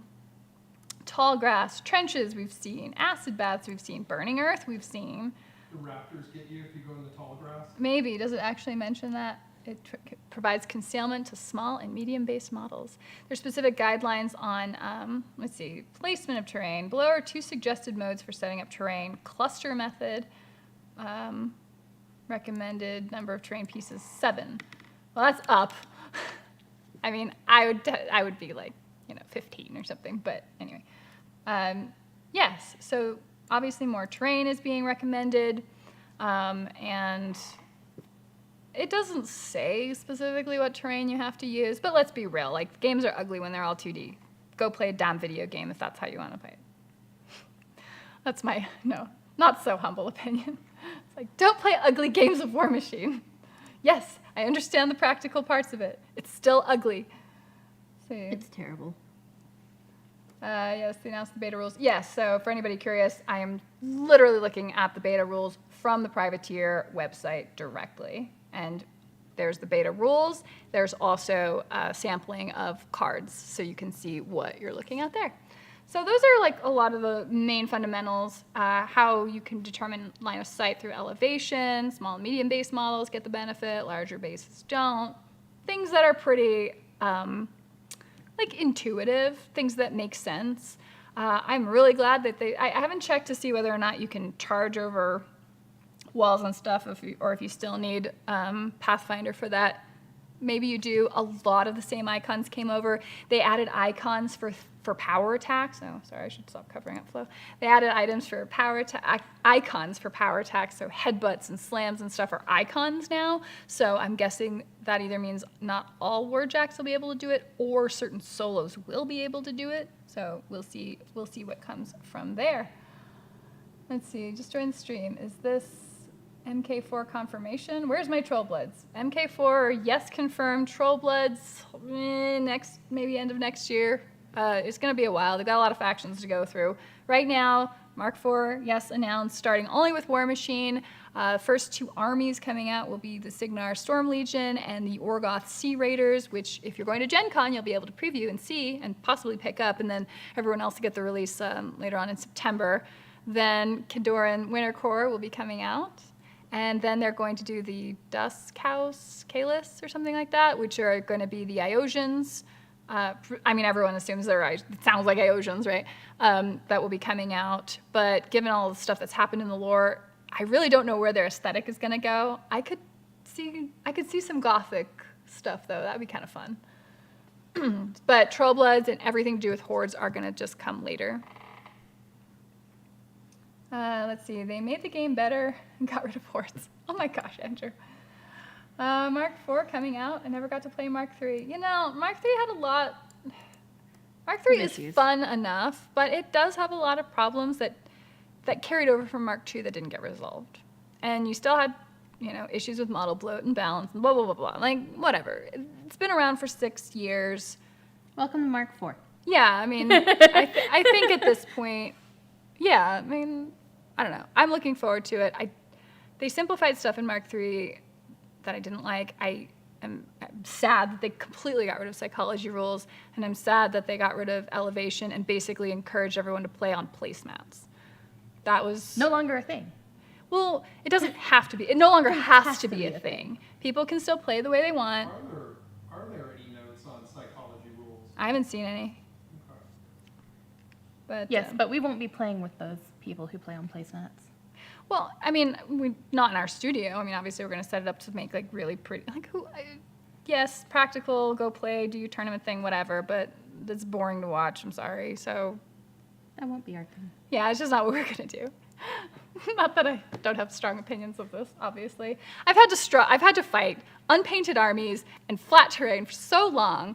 And the thing is, if you want your game to sell, and you make really beautiful models and you put them on ugly tables, like, how the hell is anybody walking into a game store supposed to say, oh, wow, that looks really fun? Like, it just doesn't work that way. I'm sorry. So play the way you want, but there's the cost of that. Yeah, I don't know. It's a fight I've had many times. Which is to say, again, you don't have to play that way. And so I don't know if with Mark III they just maybe overly catered to tournament players or maybe just the loudest players. I don't know. But this really seems like it's coming back to, no, we want people to enjoy this game. We want there to be casual aspects of it. We want there to be the tournament aspects of it, because Warmachine's always had a strong competitive scene, for sure. But being able to simplify the rules where you don't have to memorize, say, 1,300 specific rules interactions in order to be competent at the game will definitely make the game a lot more inviting for people. And so the only thing that they'd have to worry about... Yeah, exactly. The only thing they have to worry about going forward is just avoiding future model bloat. But if they make things very modular and their release schedule is... I mean, they've got so many factions to tend to that they're probably going to have their hands full for a while. But, we should have at least a few really good years of fun terrain and fun games and all of that stuff. And people playing at the 50-point level, which, as was mentioned in the comments, with there being no longer any Warjack points, will play a lot like Brawl Machine. Those are going to be relatively fast games. They're going to be really easy to teach. And, you're still going to have plenty of fiddly interactions. They've also sort of addressed the caster kill mechanic in a way that's odd. So they have, like, execution mode and assassination mode. And basically, in either case, your caster can be killed. And I'm sure when the scenarios come out, which I'm hoping won't be fights over circles and rectangles anymore, but we'll see. I'm sure that the caster kill mechanic is still there, but they've changed it where you have the option of anybody can kill your warcaster, just like it is now, or only the commander can kill your warcaster, which is interesting because it kind of forces you to have to come out a bit. So we'll see what that plays like. I definitely want to try to play with that specific set and understand. I don't know. It sounds interesting. They rolled horrors into the rule base, but we don't have any news on their stats. Yes. I like the idea of a faster-paced Warmachine and taking the best part of Warcaster. Legacy Horde stuff should, in theory, be out in October. Non-Legacy Warbeast factions show up next Gen Con. There you go. George knows what's up. Played from 2002 until 2007. Excited about my 4. Yeah, oh, me too. Seeing the elevation rules in the rules PDF was a nice surprise. I was really surprised how much love the terrain got in the rule set. I was like, it made me very happy because it brought a dynamic playboard back. Let's see, hoping for page 5 again. Missing that is really what killed MK5. When you say page 5, are you talking about like the play like you got a pair portion or just its whole spiel on sportsmanship? Assassination versus execution, yeah, page 48. So you can check that out here. I guess I can show it to you guys. Page 48.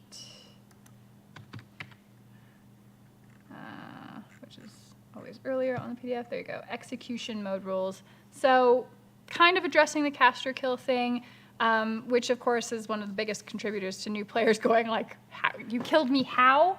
You slungshot this character from one end of the board to here and TK'd me into showing my butt and then I died? This sucks. This game sucks, you know? So maybe?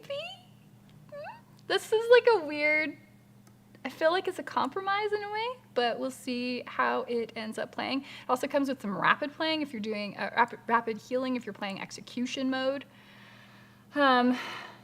Yeah.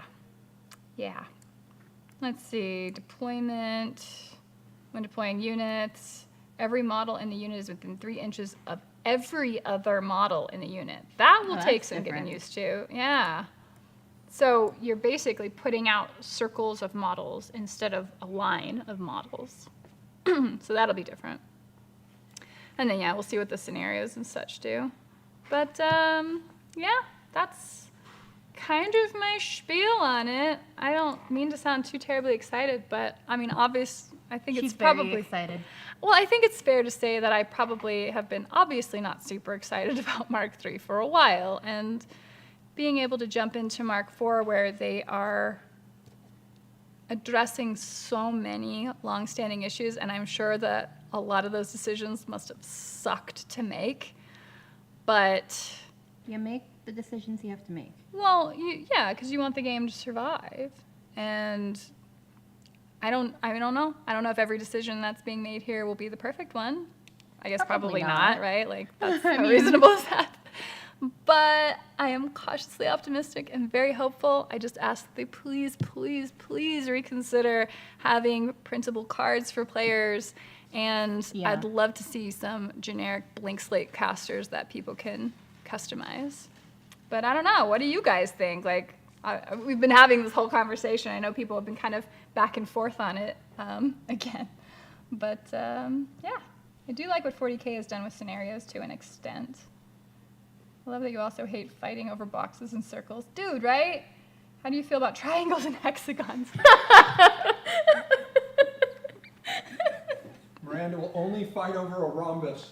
That's right. No geometric shapes except for that one.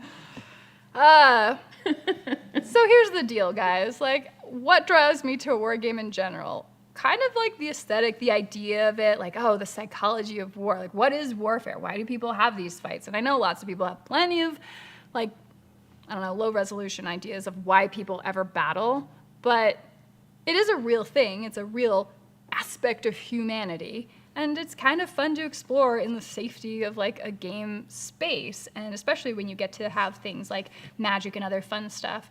But I'm not that much of a board gamer and just like even a video gamer anymore, frankly. Like, I like the free-form ability to play over a terrain field that looks like something that people live in or have fought over, or just, you know, some sort of organic type of battlefield or high-tech battlefield, but something that was built and something that people have lived in that world for. Like, that stuff is what captures the imagination in a war game. And so I want rules and terrain and everything that kind of follow along with that. Like, that's kind of the space I want to go enjoy living in. And then, you know, it's a war game and I want to win, so I also like the competitive element of it, which is super important. Although, I guess I could see them potentially expanding the rule set to maybe include collaborative play. I could see something more where you fight against the game, which is also a really good way of getting new players into playing. But yeah, I don't know. That's my 2 cents on it. So, casters picking their spells is interesting. Casters picking their spells is awesome, and it totally makes sense. Is it the amount of size that's an issue? It's an octagon just on top of, is an octagon just top tier? I just don't like the feeling of playing on a football field, playing rugby. Like, yes, I get that those could be considered war games too, like football or whatever it is, but it's not what I want to spend hours painting or having someone else paint my minis. So that I could just play on like placemats, I'm sorry. Characters are a big part of Warmachine, but I feel it also kind of held it back. I would love to see blank Warcasters in MK4. Well, it's also the most pathetic thing that you see when you go to like Adepticon. You go into one room and you see this like crazy like terrain that people put in, and you can see these really cool. Oh my god! If you walk from like an infinity room, holy my cow! Yeah, like, oh my god. Rumble on 66 was here every year for a number of years, and they had amazing terrain. And then you walk into the Warmachine and Hordes room, and it's just a bunch of placemats on and flat chess tables clocks. And chess clocks, and you're like, this looks awful. It certainly doesn't get the walk-in traffic, I'll tell you that. Let's see, I get that. I used to be heavy into video games, but not as much anymore. You just sort of have to choose your hobby. Like, I grew up playing video games and played plenty of them, but it's just hard to find time for all your hobbies if you are trying to be a productive member of society. I'm curious to see how much flexibility will exist in an army. Theme forces seem to stagnate the list building to me, so I'm hoping that they don't fall into that same design mindset. I'm cautiously optimistic there because, again, they're doing armies, right? So anything that would have been a theme force, you just have Storm Legion. That's going to be electrocute guys. You're going to see your Stormsmiths and whatever the new versions will be of models that just do that. And again, I kind of compare it, if you were to do a comparison to 40K, to chapters, Space Marine chapters. Space Marine chapters, you don't all pile into one group together, or at least you generally don't. It's going to be the same here. Even though they're all with the same faction, you will have limited armies, essentially. I mean, I think Grimkin, honestly, is probably a really good example of a very successful release. I'm less familiar with how Crucible Guard's release went, but Grimkin, it had a book that came out. They came out with the actual like rules book that you could read, and the book I'm talking about is the anthology Wicked Ways, and then the actual Grimkin core rule book, and then the models that came out, and you could even get like a full 50-point, I think it was 50-point, maybe it was a 35-point box set with the Heretic and like Dreadrots and like just a whole bunch of models that once you bought that, you could just play the game. And that is how I see these armies kind of manifesting, as limited stuff of just being within that army. So if you want to collect in one army, it's so much easier to know what to get, and hopefully a lot easier for retailers to know what to order as well. Let's see, War Beast can pick their anime as well. Oh, sweet. I'm concerned that without printed rulebook cards included with the model, casual players will be averted. It could be. I don't know if that's going to be like a generational difference where people are fine with the with apps. Weird does an app for like Bad Things Happen, I think, is the app. And it's actually a really elegant app for building lists and all of that. I print the cards. Yeah, exactly. We still print cards because dicking around with your phone or your tablet during a game is annoying. Well, I always loved that in Warmachine you'd buy a thing and it just had the card in it, and you're like, oh, well, there's the rules. Yeah. It's done. Well, and they're not doing CID. They're saying, like, these are beta rules, but this isn't CID. Like, give us your feedback, but we're not going to change everything just because you want something, which I appreciate, honestly. So, in theory, there should be very little updates that would come out eventually with the rules when they're finalized. Let's see. Oh, cool, the comedian. I only just noticed him. Yeah, so this was Flo trying out, the comic book stuff? style. Yeah, so turned out pretty dang cool. They said they're dropping theme forces. There you go.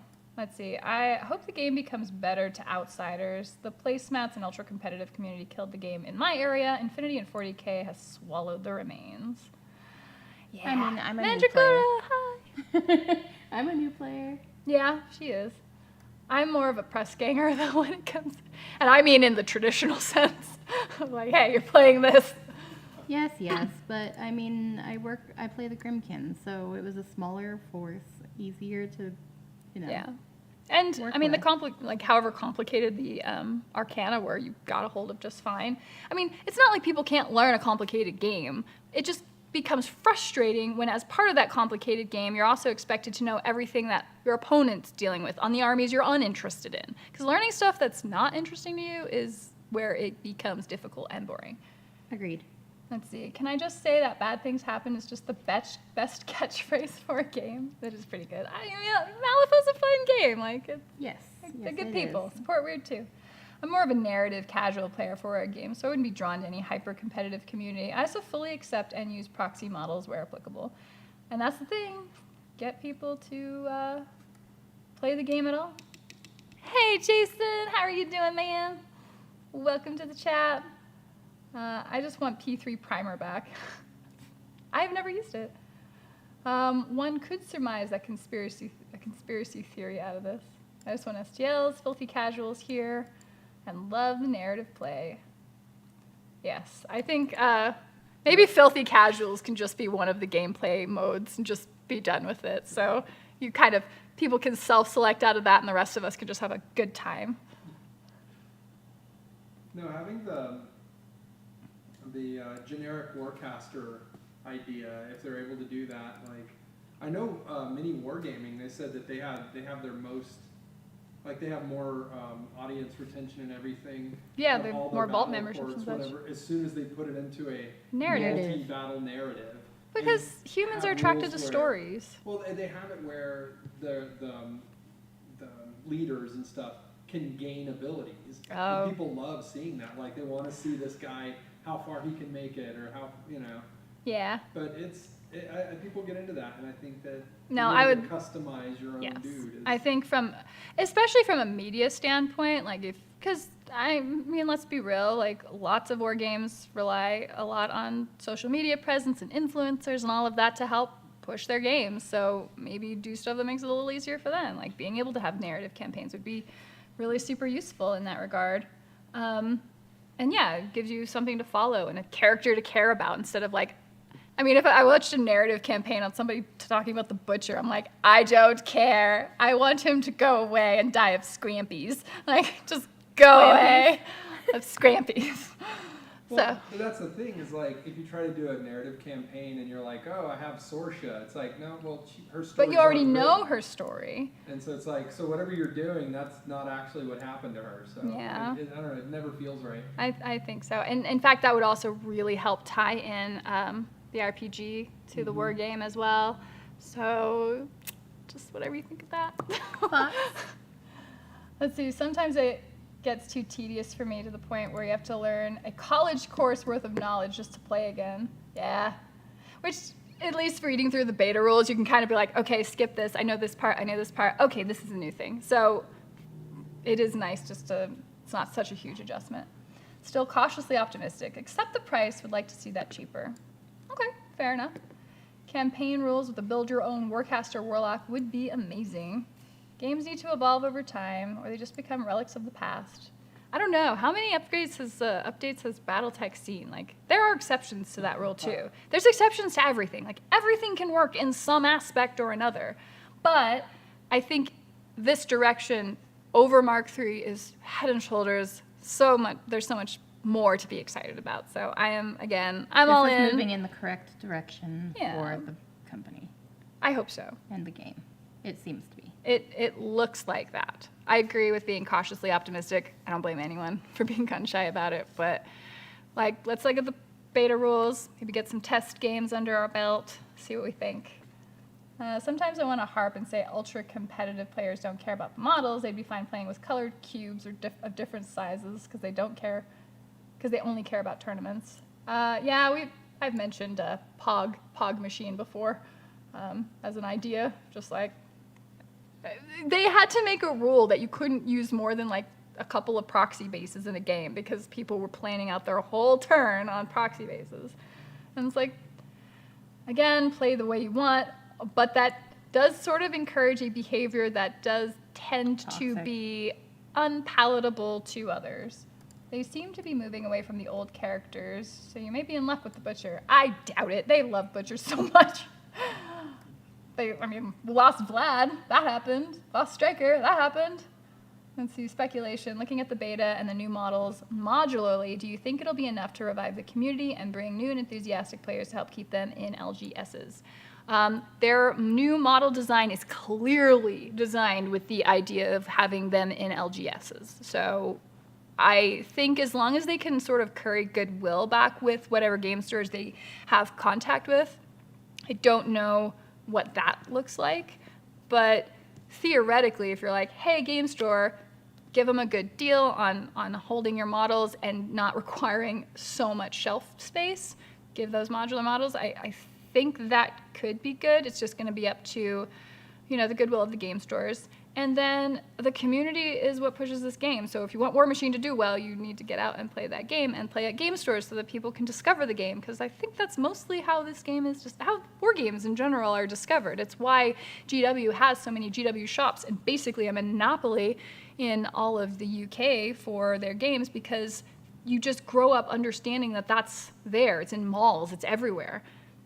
You go into a game store, people are going to know about games because they're watching it get played, because there's a crap ton of shit on the shelf that they can look at. They're not going to know what any of that means, but you see it playing. So maybe that would be back to, I know people have asked for press gangers to come back. I think that would be very beneficial. I don't know the logistics of it because of all the WASD stuff, WotC stuff, yeah. Lawsuit. Such BS. But there are so many people that love this game that I think press gangers would be a positive thing to bring back as well. So, dumb question. Is the box that takes you to 70 points include reprints of what's in the 50-pointer? Just dawned on me, we have to buy 400 points. We may have to buy 400 points of model duplicates. I would hope not, given the different, what are we looking at? Like 9 6-point models and all of that. It's a 50-point game. I would be surprised if they made you buy a duplicate like that. I doubt it, but I don't know. I don't know what's in it. Let's see. Discussing the new Mark IV stuff. Oh, yes. I've been discussing it for 2 hours because I can't shut up about it. Let's see. With the new rack, I think Jane, oh my gosh, I just lost it. Where is it? Blow with a sword and hand cannon would be at least fine. Yeah. The best part, I took my own advice. I skipped Forge World for the conversion beam cannons, $40 each, and got a pair from the small scale online shop at $8 each. Nicely done. Battletech has not substantially changed since the 80s. If you look at a mech from Battle Droid's box, it works the same today as it did in the 80s. And that has, and I don't know if it's like an exponential growth in that market, but like people who play Battletech love Battletech, they played it. I'd also wonder about like the historical games and Napoleonic Wars and all of that. Yeah. I don't know that those are really seeing like much in the way of rule set changes. Because again, like it's kind of an aesthetic that people get into, and if you have that right. Introduce new French units, yeah, exactly. I just hope the story setting becomes more accessible. When I was in Warmachine, it was hard to find the story online, and taking a look back to to find the whole setting is still very scarce online. It is tough to find all of the lore online. It would probably be worth putting together some sort of compilation. You can always, oh God, I'm trying to remember his name. The YouTube channel that reads the old core boxes. Yeah, the tiger in the straw hat is his little logo. Yeah.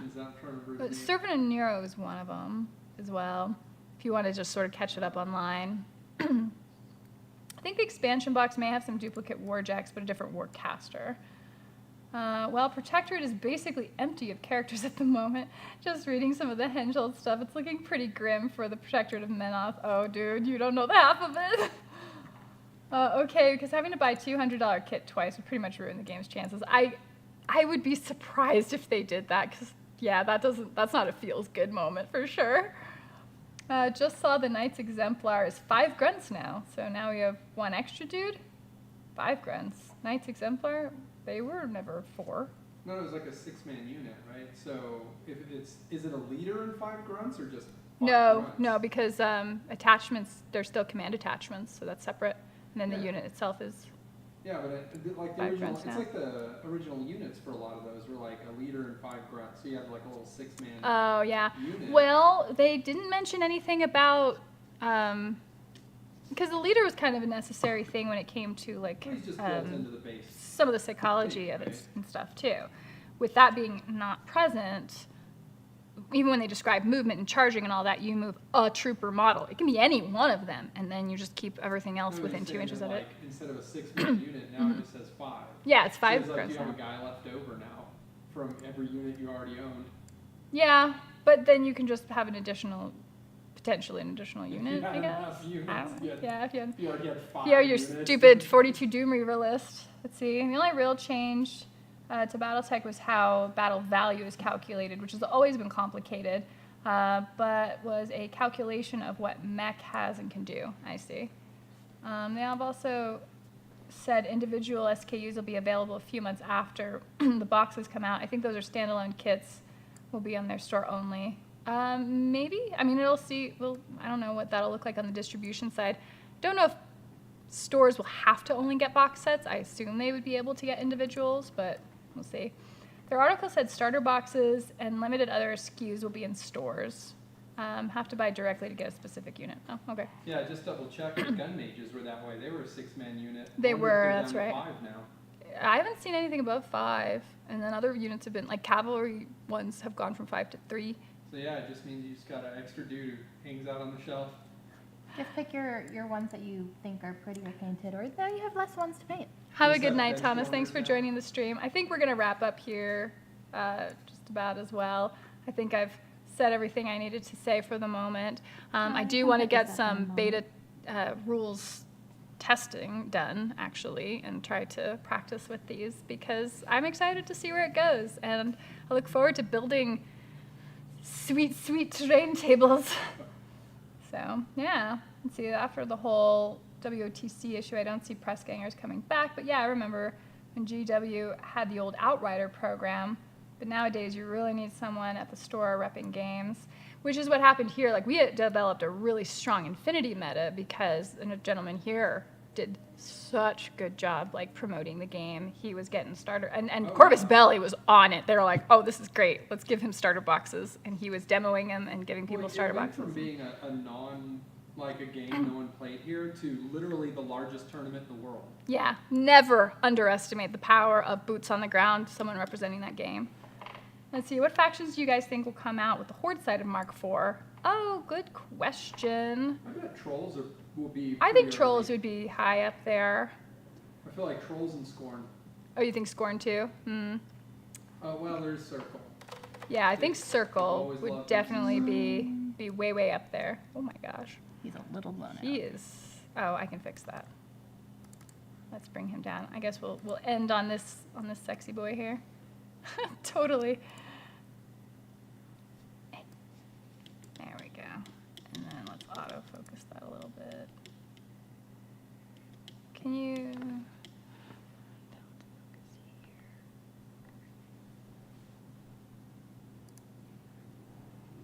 Beautiful, so beautiful. Hoping the armies. Okay, there we go. I'm hoping the armies that aren't linked, that aren't that limited in the prime style. I'm hoping the armies aren't that limited. I mean, they're going to be somewhat limited. I think that's probably reasonable. If they never grow beyond what Grimkin did, that's probably plenty. Story-wise, which faction is the least morally bankrupt and did nothing wrong? Nothing wrong? Like in an objective morality sense or or a morally subjective sense? Because then you could say Gatormen are just, Rulix just are are what they definitely are. up there. Rulix are certainly up Okay. there. yeah. You could maybe argue Ios because they didn't know any better, and it was really like their gods that put them up to a bunch of stuff more than them. And they ended up being apparently right about their assessment of humanity getting magic and it killing their gods, I guess. I mean, you could say what, like the Pharaoh? right? Like Lord Carver, I think, who just did his best. Oh, yeah, maybe. Kador. I mean, good night, people. Need to find a collection of lore for the state of things post-Oblivion. It's just 5 grunts for the knights. It was a leader and 5. Oh, I see. The examples they provided in the army expansion don't seem to show warjacks in the expansion box. Okay, yeah, we'll see what comes of that. It also looks like the legacy casters don't have a rack. Yeah, I mean, they did say that they won't be backwards compatible. I wanted to put more on my channel, lore models, gameplay, but I also wanted to collect the whole game. I'm at 60 to 75% now. Whoa. And just be able to let new players try whatever they want to. Wow, That's dude, impressive. that's impressive as hell. The starter box expansion have different content. It tells you what's in it in the article. Okay. Strakov is the hero we have always deserved. He's kind of Strakov is... awesome. Oh, man, you haven't read the last book, though. Oh, I guess not. No. Choir is so weird. They're all 3-man units now. Yeah, I mean, it's going to be more of a skirmish-style game, guys. Let's see. Is there somewhere we can go to find out which models are no longer used? Everything you have will be starting off in the legacy period, and then it has not been announced which models from that legacy set will be moved into Mark IV. So, got to stay tuned on that. I'll help keep you abreast of it. Maybe Kitty and I can get back to our painting. Oh, yes. All right. I think we can go ahead and end it here. Great conversation. Thank you guys so much for joining me for this stream, and I definitely want to know more of your thoughts. Protector of Menoth did nothing wrong. Oh my gosh. War Budget isn't even here. Really appreciate you guys sharing your thoughts on this exciting new announcement, and I'm looking forward to getting some actual battles recorded with new Mark IV edition. So we'll check on you again in 2 weeks, and yeah, stay out of trouble, you guys. Happy gaming. Bye. Bye-bye.